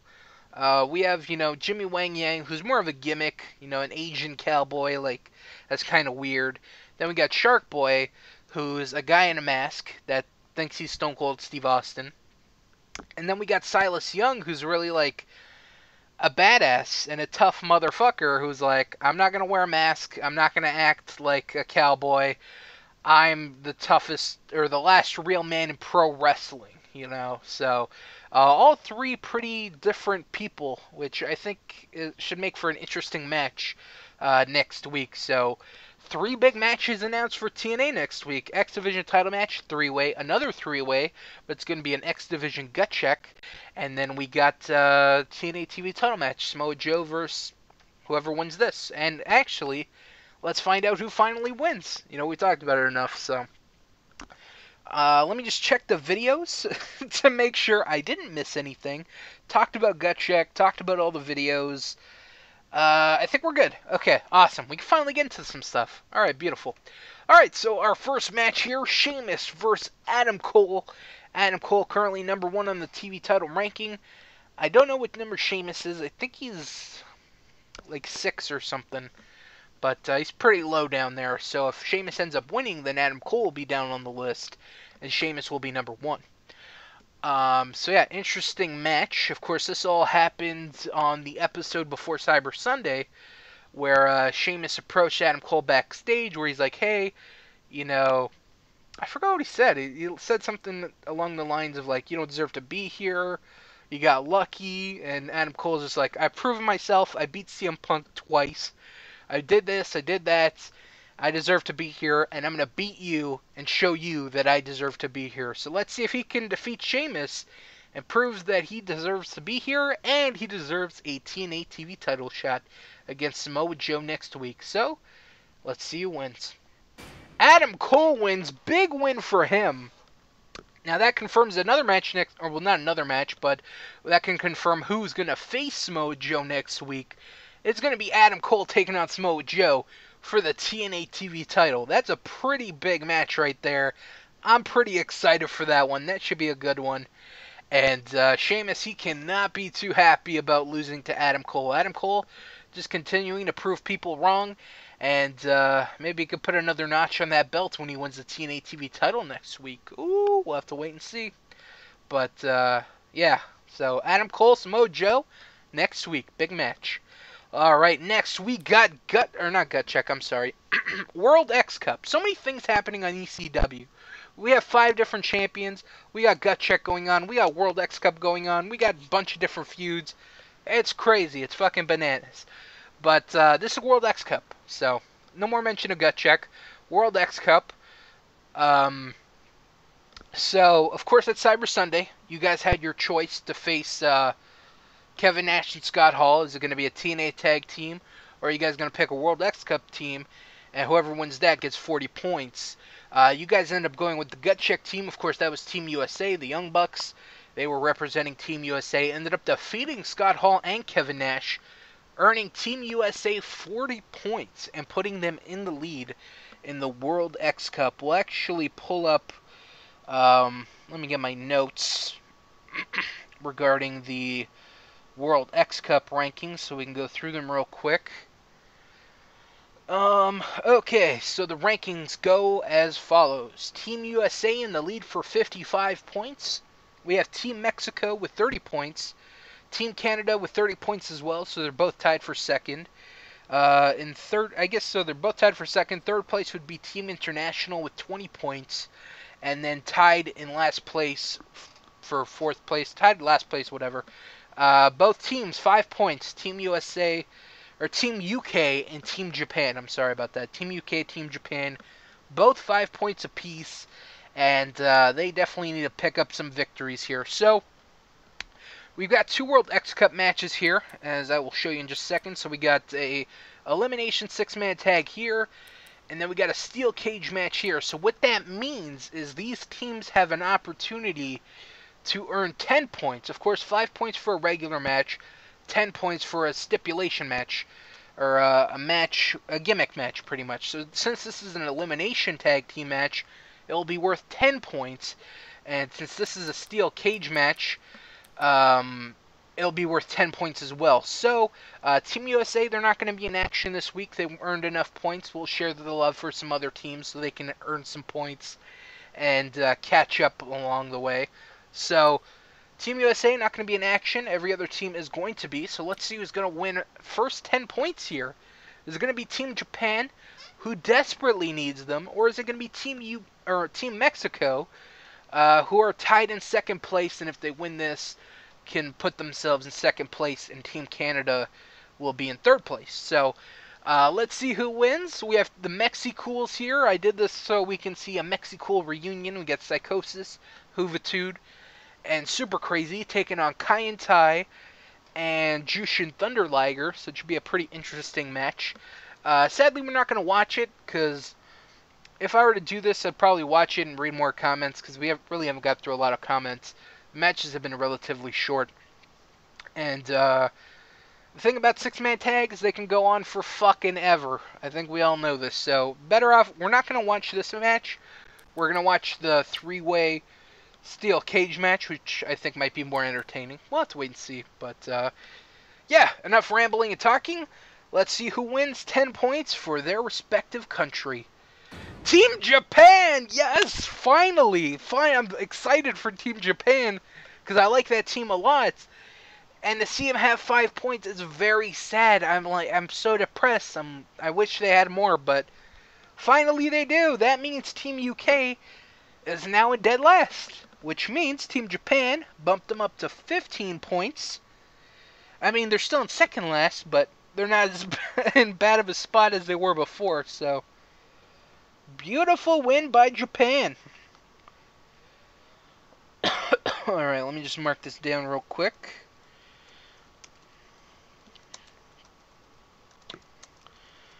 Okay, so Team Japan wins, 110 points, fucking beautiful. Love you guys. Alright, cool. So we'll see who wins the next 10 points in just a second. But before that, we have Jerry Lynn taking on Jesse Goddard. Of course, these two teams have been going at it for the past couple weeks. They actually got into some action last episode. Well, not Cyber Sunday, but the episode before that.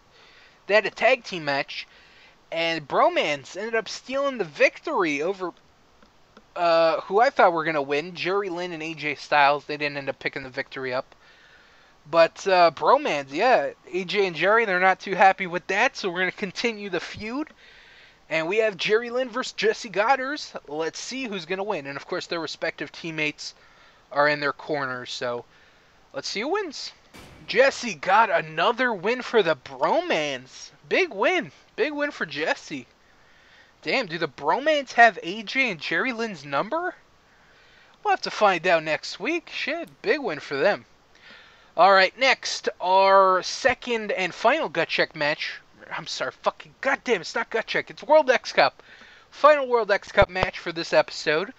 Daivari representing Team International, Doug Williams representing Team UK, and Petey Williams representing Team Canada will go at it in a three-way in a steel cage match. So we're going to watch this match while I read some more comments. And, shit, do I want to make a pin or escape? Actually, I don't think I have an option. I think they have to escape. Steel, no.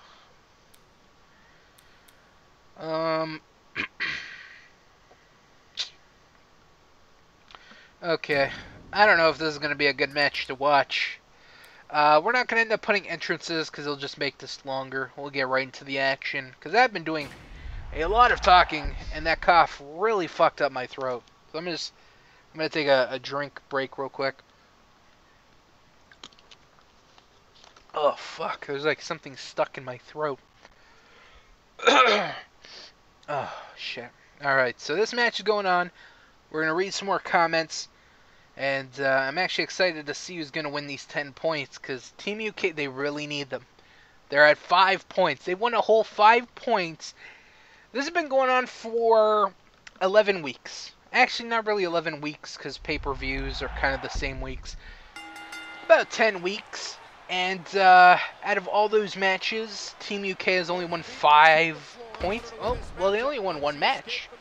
Because that's 5 points. So they need a fucking victory here, huge, and hopefully the this is actually all the captains in action right now.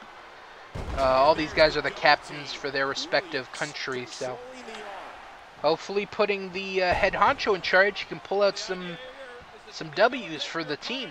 So we'll have to wait and see. So that match is going on. Enjoy it. I will be reading more comments.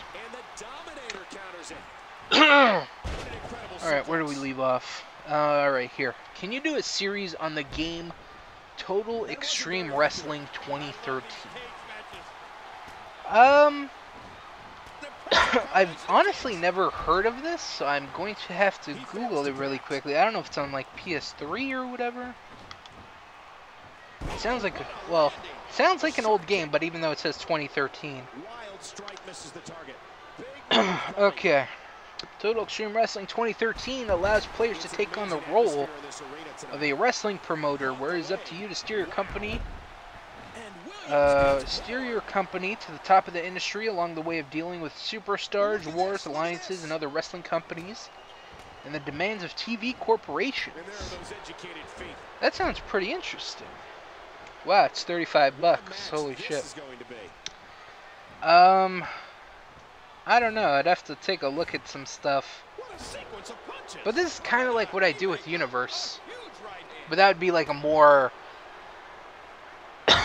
more precise thing. Like, I don't deal with TV stuff. I make the stories, I make the matches, and that's about it. So I don't know. I'd have to take a look into it and see if that's something I'd be interested in. But I'm not sure. Good Lord, what a series of strikes. Nice reversal. All right, sorry about that. I just needed a cough again. This match will have a lot of big moves. One question will be, who will capitalize on those moves? To get back on track with your wrestling, you're going to have to do the weekly wrestling review every week for 2 years and still be like 3 to 6 months behind. It won't take 2 years to get back into it. I just need to watch it. I just need to sit down and binge watch some wrestling. That's it. But I am pretty far behind. I'm almost done watching Payback. That's how far behind I am. Luckily, Survivor Series at the end of the month. That's how I judge, like, how far behind I am. It's like, okay, what pay-per-view am I going into or watching or leading up to? And, okay, what pay-per-view is happening right now? And kind of like, okay, this is a big span, but, you know, I'm trying to close that gap. But, it's going to be a while, but I don't know about 2 years. So, I appreciate the concern, though. The hardest decision to make was for the ECW Tag Team Championship. There's actually another person that wrote the same thing, so I have to agree. It was a pretty tough one. There are a lot of good ECW tag teams. I can't watch SmackDown anymore, and when I watch Raw, I get bored and turn on football. The only great wrestling I can get is from Ring of Honor, Japan, or sometimes TNA. The only reason I watch WWE anymore is because Seth Rollins and Dean Ambrose, and Bryan's injured. It hasn't been the same for me since Punk left. What should I do? Take a break. I'd suggest that first and foremost. If you're burned out on it, and it's not fun to watch, you don't enjoy watching it, well, first would be try and find alternatives, which you've already found in Japan and Ring of Honor and, what's the other one you mentioned? TNA. But there's a lot of wrestling out there. You know, PWG is always a company that's always talked about. Chikara. So, and if you don't enjoy any of those, take a break. Take a break from some wrestling. You need it sometimes. You can't go, like, so many years without watching wrestling. You'll get burned out. At least once in your life, you will get burned out on wrestling and kind of rethink, like, I don't really enjoy watching this anymore, you know? Like, what? Do I not like wrestling? Like, what is this TV suck? Like, what? And you try and, like, think, like, is it wrestling? Is it me? Am I growing out of this? Like, what's the case? And sometimes it's a little bit of both. Sometimes you just need a break. Sometimes it sucks. Sometimes you're just not a fan anymore. But I definitely recommend a break if you're in that point where it's like, it's not fun to watch. I don't enjoy watching it. It all sucks. Take a break. Take a break. At least a couple-week break. And then maybe come back, try and watch some stuff, and see if you like it or not. What else do we got? It was hard to vote for the TNA Tag Team title match. Yeah, you had some good options there, especially for the World X Cup. It's like, it makes it even harder. Where it's like, okay, what team do I want these 40 points to go to? Possibly. And it's like, oh, do I want a tag team title match? Do I want World X Cup team? I agree, that was a pretty hard one too. Are you going to be getting 2K14? Well, after you told me the thing about the story mode, the creative story, that's pretty big for me not being in there. I don't know. I want to get it, but like my feelings on 2K15 right now are on like, it looks pretty, and that's about it. You know, like, okay, it looks nice, but does it have anything? Is like, I'm looking for a new wrestling experience. You know, it's next gen. I want to be blown away. I want to play something I've never played before. Like, it's new experience, new game. Like, it's different than everything I've played before. And I think we're going to have a winner here. Is Petey? Oh, I think he is gone. Okay. I'm sorry, I just saw them both climbing up, and I'm like, oh shit, it might be over here. But, yeah, so 2K15, I don't know. I want to get it, and at the same time, stuff I hear about it just makes me not interested in it. Game looks beautiful. I think I'm going to wait for some reviews. Maybe some of you guys tell me what you like, what you don't like. And, just kind of make my own decision from there. I mean, I plan on getting it eventually, but, I'm in no rush. I'll say that. I'm in no rush. So, that's kind of where I stand with it. If Team USA wins the World X Cup, will USA become the TNA Tag Team Champion #1 contenders after the World X Cup since they beat the TNA Tag Team Champions? Yes, if they win. We'll see. I've already thought about it. Yeah, we'll do something with them if they win the World X Cup. And, yeah, I can say yes. That'll be good. Great team name for Matt and Bo would be the Iconic Believers. I kind of like that a lot.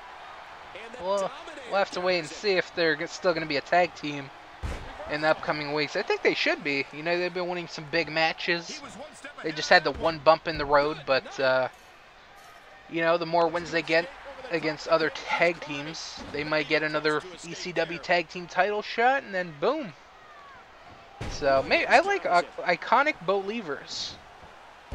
That might be the team name. I might do that. I'm actually probably going to do that. Holy shit, Rollins vs. Ambrose was gold. Wyatt segment at the end was beautiful. I'm guessing you're referring to Hell in a Cell. I'm glad they went on last. I really enjoy that. Like, that's a big special moment for them to headline a fucking pay-per-view. Fuck. You know, especially since there was Randy Orton and Cena, which could have easily been the main event.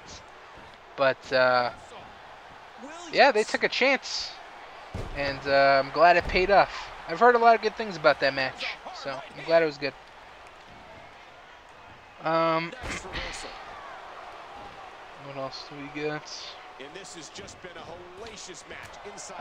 What is your least favorite Diva/Knockout? That's pretty easy. It's probably Eva Marie. Hands down. I mean, I haven't watched in a while, but I don't think she's gotten any better. So, it's probably still her. And as far as knockouts, there's not really one I don't like. So, yeah. I can't really answer that. Are you going to get Saints Row the 5th and play it on the T-Megs channel? And are you going to get it on the PS3 or PS4? Well, Saints Row 5 hasn't been announced yet. But when it does, we probably will play it. I don't know what console we'll play it on. Probably PC. That's where we've been playing a lot of fucking stuff on. So, I'm not sure. I know they got the new DLC coming out, the Hell DLC, for like... Well, it's not DLC, but it's like its own standalone game DLC kind of thing, so... I think we're going to be doing that. I'm not too sure. I'd be down for whoever. I don't know if anyone else is interested in it, but I'd be down for that. I'd have to ask the guys if they want to do that, but you might see that if they want to do it. And then when Saints Row 5 is announced, if it ever is announced, which it'll probably be because people enjoy Saints Row, we will probably do that as well. So we'll just have to wait and see. I'm not sure if he knows where he is right now. He's on him. Pulled right down. Big move coming.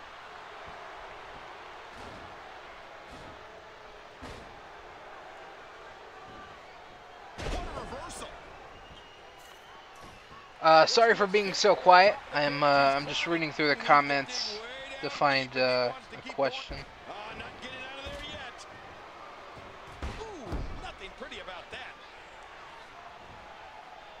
And that punch lands hard.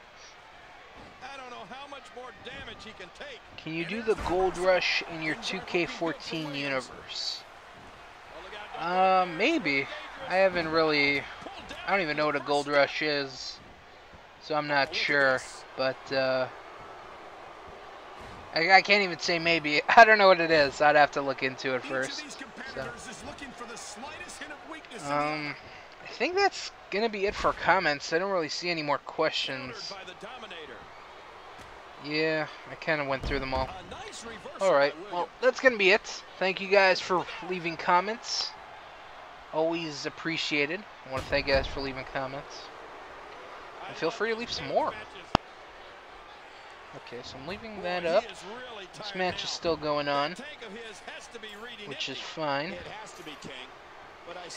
That's why I debated if I should do this match, because 3-ways, especially in a cage match, by the time like one does his finisher or whatever, another one's gonna get up and stop him from getting out. So I don't know. I'm having a hard time figuring out what they're going to do next. Things aren't looking good for Williams. I saw. What do we got here? I wonder who's the most injured. I saw Petey hit at least 2 Canadian destroyers. I don't know if I was on the same person though. Big elbow. Uh-oh. This is bad. I don't know who to root. I guess I'd root for Doug Williams just because I want to see them get some points. So let's go Team UK.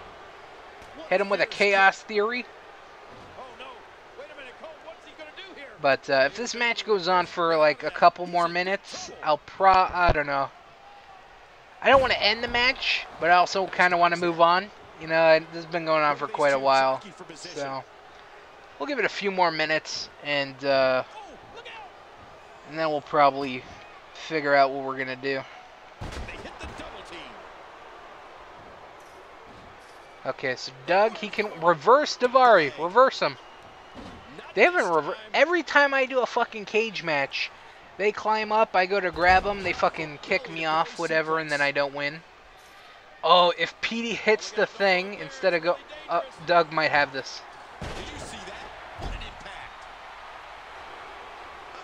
Nope. Petey might have this. No, Doug's gonna get up. Goddamn 3-way cage matches. 3-ways are already a pain in the ass, but then it's a cage match. That makes it even more of a pain in the ass. Come on, Petey, just climb up, motherfucker. Spider-Man this shit. Actually, he might... Oh, I thought the computer was going stupid.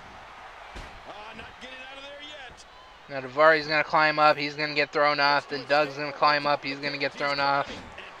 Then Petey's going to climb up, but by the time he climbs up, Daivari's going to get up. It's a vicious cycle.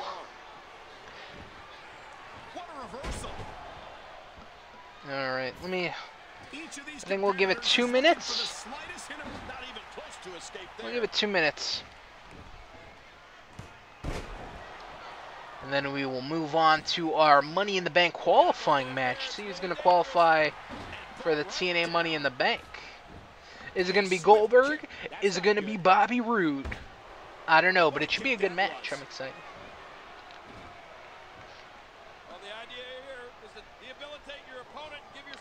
Alright, hit the tag move. Hit him with a clothesline. You're good. You're good. Petey, stop doing this to Doug. Or Williams, stop doing this to Williams. God damn it, Williams.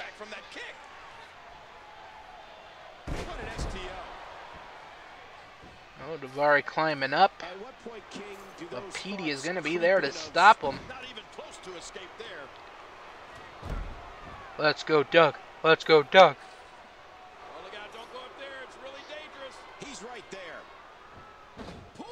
Computers love computer. I fucking hate that they're not reversing them when they climb up. Okay, beautiful jumping ace crusher. They're... Oh, fuck. If Petey climbed up, Doug would have won this. Oh, there you go. You finally counter, but it doesn't mean shit when you're at the very bottom. Nice move. Come on, Petey. Yeah, go, Petey. Well, actually, I want Doug to win, but fuck it. At this point, I'll take anybody. Not this time. Controlling the waist. Double ace crusher? No, just double teaming them. Okay. Both climb up, and then PD... That's why I thought PD or Doug was going to win when they were both climbing up. I'm like, okay.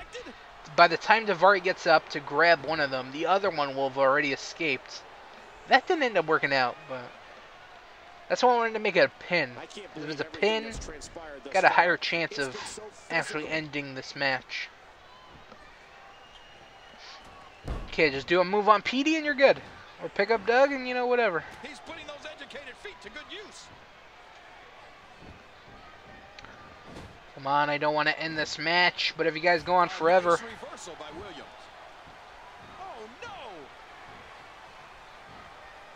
Ooh. I haven't seen this in a while. Beautiful climb out, both of you. Or PD climb. Yeah, both of you. No, just climb, motherfucker. Is he going for like a super Canadian destroyer? Oh no, just DDT. That would have been cool. I don't know if he's got this. I think Daivari's gonna get up. Yeah. Piece of shit. Didn't get too far that time. Has it been 2 minutes? I think it has. It's been 3 minutes. Shit. Okay, he's gonna hit him with a Canadian destroyer. It's over here. Come on, come on. Hit another one. Oh my God, PD might have this. Why are you picking him up, you cocksucker? Wow, Daivari wasn't even down for long. He just got hit. Oh, PD's got another Canadian destroyer. Oh, don't do this. Come on, PD. I believe if anyone's gonna win this right now, it seems like it's gonna be PD Williams. He almost took his head off with that lariat. Well, the idea here is to debilitate your opponent, give yourself time to climb over that. And I would love to have PD Williams on the TNA X Division side. I'd love to have him in my universe. Shit. Maybe form Team Canada again with Eric Young and Bobby Roode. The Dominator. Maybe even throw in like A1 or Johnny Devine or anybody else that's Canadian that's on the roster. Is there any other Canadians from the TNA roster? There's gotta be. Oh, reverse the Canadian destroyer. What a smart move. Chaos Theory, come on. Ah, Daivari, you cocksucker.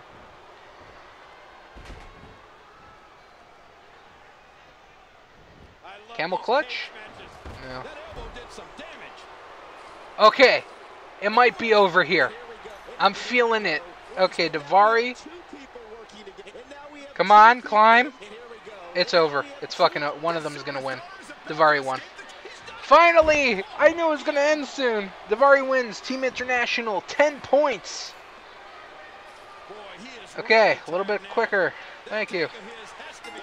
Fuck. Okay, good. I didn't want to end this. I knew this shit was going to happen eventually. Sadly, Team UK does not get the 10 points. But, Team International does.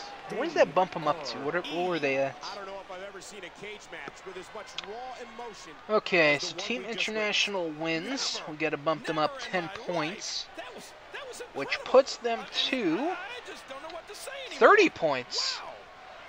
Do we have a three-way tie right now? I think we do, dude. Okay, so now let's do an updated point ranking system. Hold on, let's quit this and start going to the main menu. Okay, so updated point ranking system for the World X Cup. We have Team USA sitting at 55 points, still number one. You know, none of the other teams are going to get close. We have a three-way tie for second place. We have Team Mexico, Team Canada, and Team International all tied with 30 points.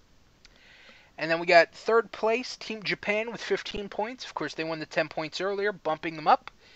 And still in last place, Team UK with a total of 5 points. UK is really letting down the UK. They are right now.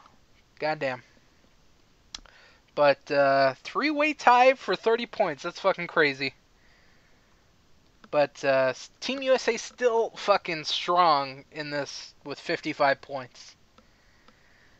Okay, so that's all the World X Cup stuff for today. We'll definitely have World X Cup matches on the next episode, and yeah, TNA is gonna be pretty full next week. Shit, you got two title matches, gut check, at least one, maybe two World X Cup matches. That's a pretty awesome show right there. Shit.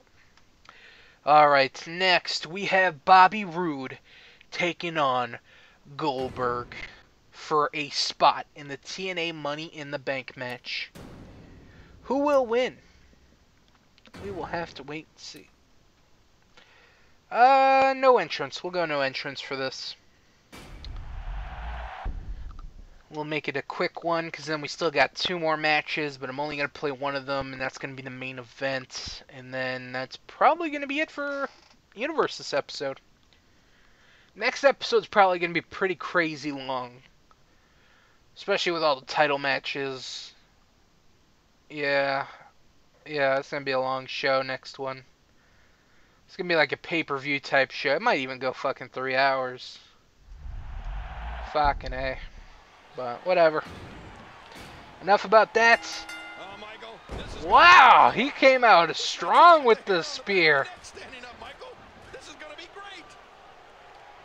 Bobby Roode coming out strong. Of course, Goldberg, he was supposed to be, or he was someone you could choose for the TNA World Title match at Cyber Sunday. Sadly, he was not chosen, but he is still looking to be the TNA World Champion. He's just going to have to look at getting that shot through the Money in the Bank. But he has to take on the former Money in the Bank winner, Bobby Roode, who keeps spearing the shit out of him. It's okay. You do spears, I'll do suplexes. There's the suplex. And Goldberg's got to use his strength to outpower Goldberg, or to outpower Bobby Roode. But Bobby Roode, he's pretty good, you know, former TNA World Champion, former Money in the Bank winner. What other titles has he held? I think that's about it, honestly.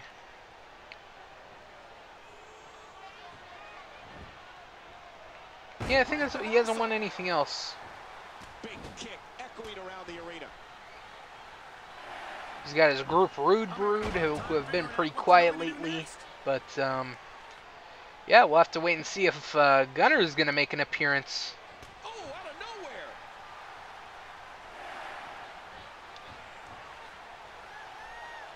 I have a feeling Bobby Roode's going to win this. Did you hear the impact on that kick? It's okay, Goldberg. We got this. Thousands and thousands of Never mind. WWE fans in attendance. Each and every one of them are having a great time tonight. Okay, if he reversed this, I was going to say, yeah, it's not looking too good for us. He gets out of trouble there. Oh, man. Ooh, right. Beautiful shoulder block by Goldberg. Oh, man. Little precursor to the spear. Call your friends. Let them know what's Damn, what a going kick. on right now in this awesome match. What a kick. Dropped or what? Damn, hit him with another one. He loves them.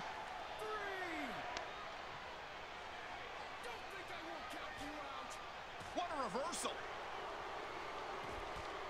And Nice he's clothesline by Bobby Roode. the tension, the drama. Another This is electric. suplex. Delayed vertical suplex. Alright. I actually want to spear him through the barricade. I don't know if that's going to be possible.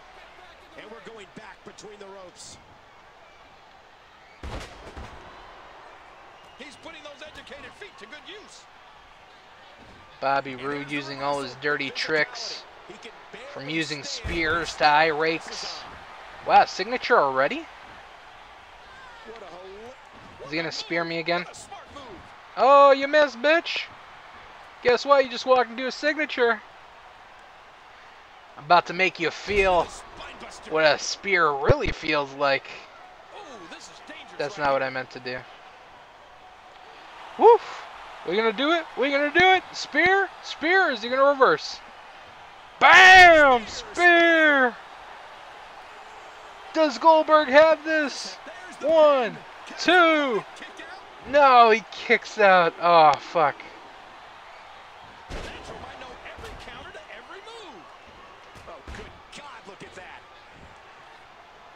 Damn, what a boot. Shit. He didn't need a GPS to find the mark. What's he going for here? Pump handle slam? Pump handle, get the fuck out of here. That's what that was. The natural with the advantage after that exchange. In a boot to the gut. Alright, Goldberg. It looks like he's got this right now. I might just jinx myself, which is not very good. Boom! Doom, doom. Doom, doom, doom, doom. Oh, nice spine buster. He's got him up. Okay, now I gotta play it safe. And again, the mind games are played. Damn, he just shot him. I got another signature already? Everything that's transpired thus far, it's been so physical. This is fucking insane how many signatures I'm getting. Okay, I think I might do a lifting spear since he can't counter it.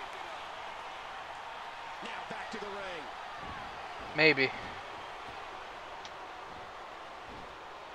Beautiful!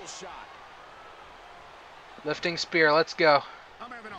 Or just keep reversing. This might be big. That was a ton of velocity. Okay, stop reversing. Just do this spear. He's got him hooked. Okay, it should be over right here. BAM! And I think Goldberg just got himself a spot in the Money in the Bank. 2, 3, and he does. Big win for Goldberg. And the first person to be confirmed for the TNA Money in the Bank. Do we have someone coming out? Here is your winner. No. Okay, the camera looked weird for a second. Absolutely amazing. Big win for Goldberg. Win this one tonight. I mean, there's absolutely no way to underscore how That is big this huge. victory is. Bobby Roode? Perhaps the biggest in He's the got to be a little pissed. Gunner not coming out and helping him. Man, we're going to have to wait and see what happens with that next episode. But, yeah, big win for Goldberg. First person in the Money in the Bank on TNA. Money in the Bank pay-per-view, already looking solid. We're going to have appearances from The Rock, appearances from Randy Orton, Roderick Strong, Goldberg, Daniel Bryan. All of them have been confirmed to appear on the pay-per-view. Pretty big card so far.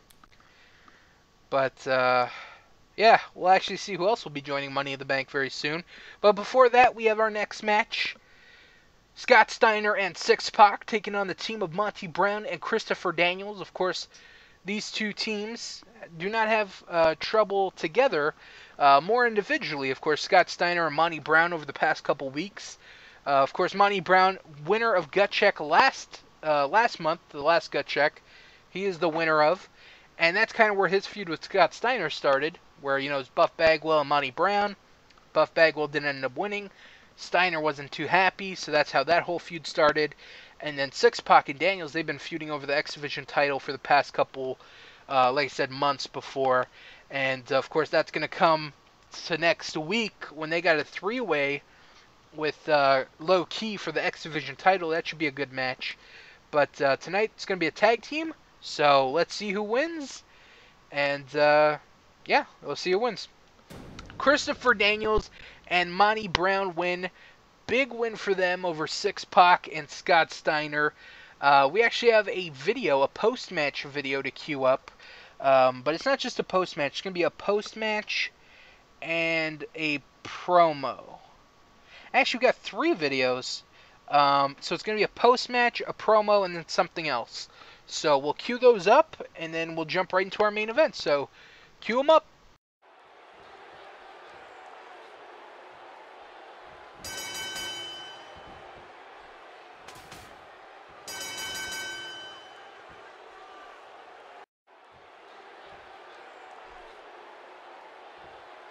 Last week, CM Punk had the nerve to bring up some of my past issues with drugs and alcohol. Yes, it's true what he said. I've had my issues, but I've beat them all.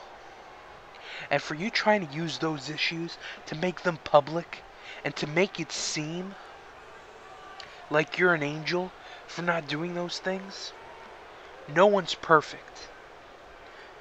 I remember when I lost my good friend Eddie Guerrero. His death hit me hard. My drug use got worse. The more I tried to numb the pain. But I got clean because of Eddie. If he's strong enough to clean up his act, so am I. I miss you, buddy.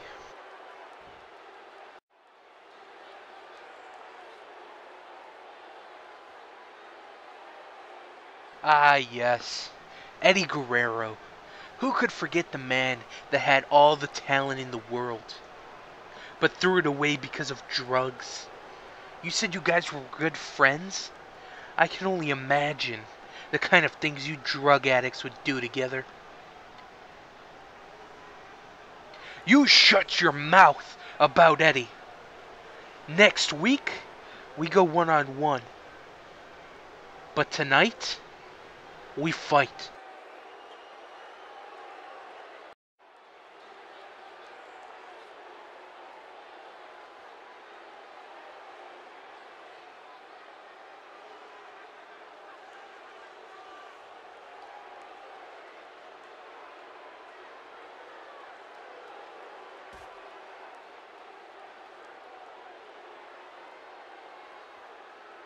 Alright, big videos there, guys. First, Monty Brown, Daniels attacked after the match by Six-Pac and Scott Steiner. Six-Pac looking to become the X Division champion next week and trying to weaken Christopher Daniels up. And big video there. And then we got the promo from Kurt Angle responding, whatever you want to call it, to CM Punk. Of course, CM Punk cutting that promo on Kurt Angle, calling him a drug addict and talking about straight edge and all that kind of stuff. And Kurt Angle coming out and saying, you know, he's had his issues in the past, he's not perfect, but neither is Punk. And he's challenging CM Punk to a match next week. Because Punk, you know, running his mouth. Kurt Angle, he just wants to fight. Let's go, you know. Stop running your mouth. Let's fight. And let's confirm another match for next week on TNA. Probably going to be the main event. CM Punk versus Kurt Angle. And let's put a big stipulation on it. Winner gets in the Money in the Bank. Money in the Bank qualifying match. Kurt Angle, CM Punk. Next episode. Let's fucking go. Hashtag Best Universe on YouTube. Hashtag Best Universe on YouTube. You cannot say this is the hashtag Best Universe on YouTube. You cannot say that. Wait, what? You cannot not say that. You should say that. You cannot not say that because I have proven time and time again that this is the hashtag Best Universe on YouTube. So, I don't know. I was getting all excited there. Shit, whatever. We got our main event. We got Bret Hart versus Hulk Hogan. These guys have had their issues in the past. They have fought for the TNA World title. They have traded the TNA World title a couple times. Bret won it, or Bret had it, then Hogan won it, then Bret won it back. And, yeah, these guys do not like each other. And they are going to go at it one-on-one. The winner of this will take on Daniel Bryan for the TNA World title at Money in the Bank. I'm excited. I am super excited. I hope you guys are too. This has been a pretty awesome video. Or, I'm sorry, not video. This whole episode has been awesome. Really excited for the next episode. WWE is going to be insane. ECW is going to be pretty crazy itself. And then all the stuff that's going to happen on TNA next week, between the title matches, to Gut Check, to World X Cup, to Kurt Angle Punk. Oh man, it's going to be insane in the membrane. And I hope you guys are enjoying it as much as I am, because I am enjoying it quite a bit. So, Yeah, like I said, hashtag best universe on YouTube. Hashtag best universe on YouTube. So here is Bret Hart, the former TNA World Champion. Of course, he lost his title to Daniel Bryan at Cyber Sunday. And that is your guys' fault, because you voted Daniel Bryan. So, that's your fault. I'm just kidding with you. And here we got Hollywood Hulk Hogan, also a former TNA World Champion, looking to get his title back. And he doesn't care who he's got to fight. He just wants it back.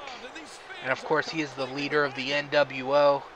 And he's coming out to the black and white colors. That is the NWO. That represents the NWO.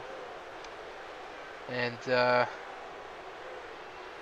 look at him, all cocky with his feathers. I never got the feathers. Like, I just don't get it. I don't get it at all. But, whatever. So here he comes. We'll probably cut his entrance short too. Fuck it. Let's just get into the match.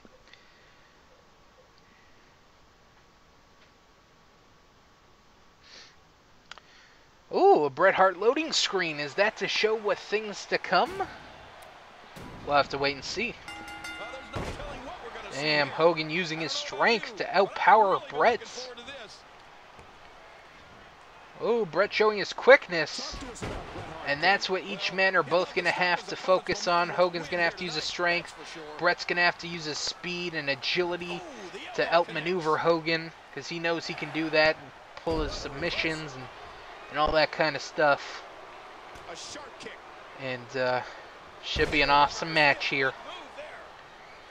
This is actually the third match in their like trilogy, I guess. They had a match at Genesis. That was the Hell in a Cell. And then they had a match at the first pay-per-view, I think. Yeah, I think it was the first pay-per-view, Unforgiven. And yeah, so they've battled a couple times already.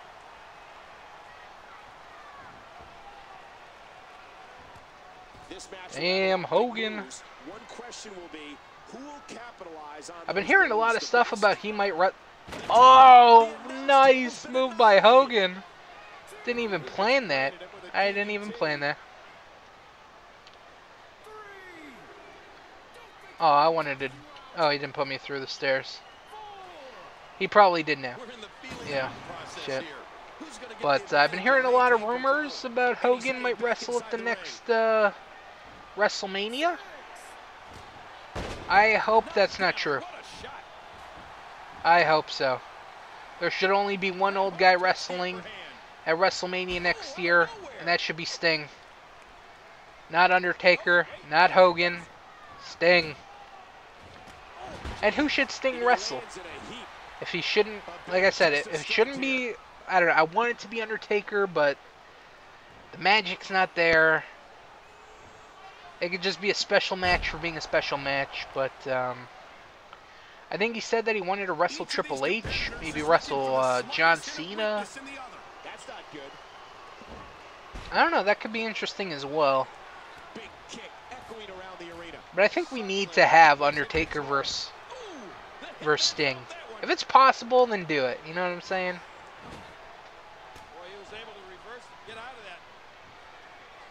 I don't know, though. What big matches do you hope happen at the next WrestleMania? That's the question of the day for this universe. What match do you hope happens? Do you wish that Rock will come wrestle a match, whether it be against Lesnar or Triple H, or do you wish Austin will come back and do a match? Do you wish Hogan? Do you wish Sting, Undertaker? Let me know. Let me know what kind of matches you'd like to see at WrestleMania 31. Because me, I think Rock might appear. I think so. I'd like to see Austin just one more. Since his end was so kind of weird wrestling-wise, because he was supposed to feud with Lesnar, and then he didn't want to put Lesnar over, and then he ended up leaving. I think his last match was the match against Rock at that WrestleMania 19. Or was it 20? I don't remember. It was one of those. And, I don't know. I'd like to see one more. But that's if his body holds up, you know? I don't know. And if Hogan wrestles, who does he wrestle? It'd probably be Cena, because I really can't see him wrestling anybody else. Anything else is pretty stupid. It's got to be Cena. And then, okay, so Cena, Hogan. I'm having a hard time figuring out what they're going to do next. Then Sting, Undertaker. Then who takes on Lesnar at WrestleMania? Is it Rock? Is it going to be Rock Triple H? I have a feeling it's going to be Rock Triple H. So Rock Triple H. Then we have Hogan, Cena. Then Sting, Undertaker. I don't know, man. That's pretty big right there. Shit, I have no idea. You can't have Austin and Rock at the same WrestleMania if they're both going to wrestle. I mean, I think if Austin wrestles, it's only going to be one more match. So that should have its own WrestleMania moment. And if Rock's going to wrestle, don't have it at the same pay-per-view. You're just blowing your load when you don't need to. I don't know. I honestly don't know. That elbow did some damage. Some interesting stuff to ponder. Oh no! Oh! Great reversal. The quick kick. He was able to I know Barrett will never wrestle another match. His match against McMahon at that one WrestleMania. Actually, that's a match I would have liked to see on the 30 years of WrestleMania. Even though the match sucked, there's still a lot of history there that I think it should have been there. That would have been cool. But they didn't end up putting it in. Probably because it sucked. Remember, momentum in the WWE can turn on a dime. Surprised I haven't gotten a finisher yet. Damn, what a big elbow, brother. Actually, I was hoping Warrior would wrestle one more match at this WrestleMania upcoming, but since he ended up dying, that kind of is impossible. That would have been cool, one more Warrior match. He would have had to wrestle Cena. He had to. He would have had to. Actually, I don't even know if, like, he should wrestle one more match. I guess I'm kind of glad he didn't. I think he would have been fine. His last match against Orlando Jordan was so awesome. How do I have an orange body? What the hell? He hasn't beaten me up at all. What is his body at? Shit. Yellow? Are you kidding me?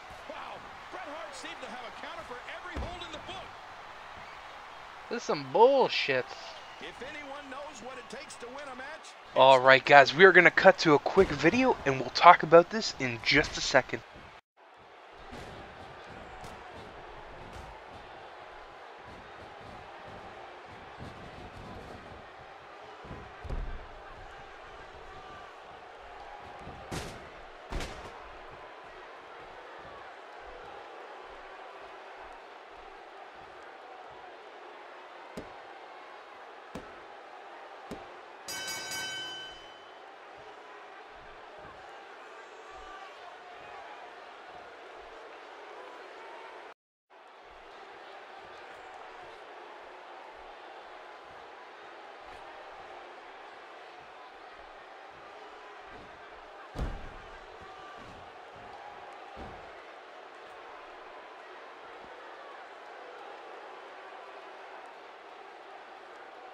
Alright guys, huge videos there to end out this show.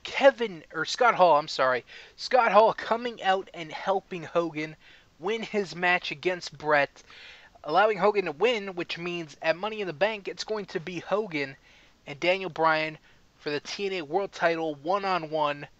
Again, they had their first match was at the first episode of Universe, but this is going to be their first, like, big match, so I'm kind of excited for it.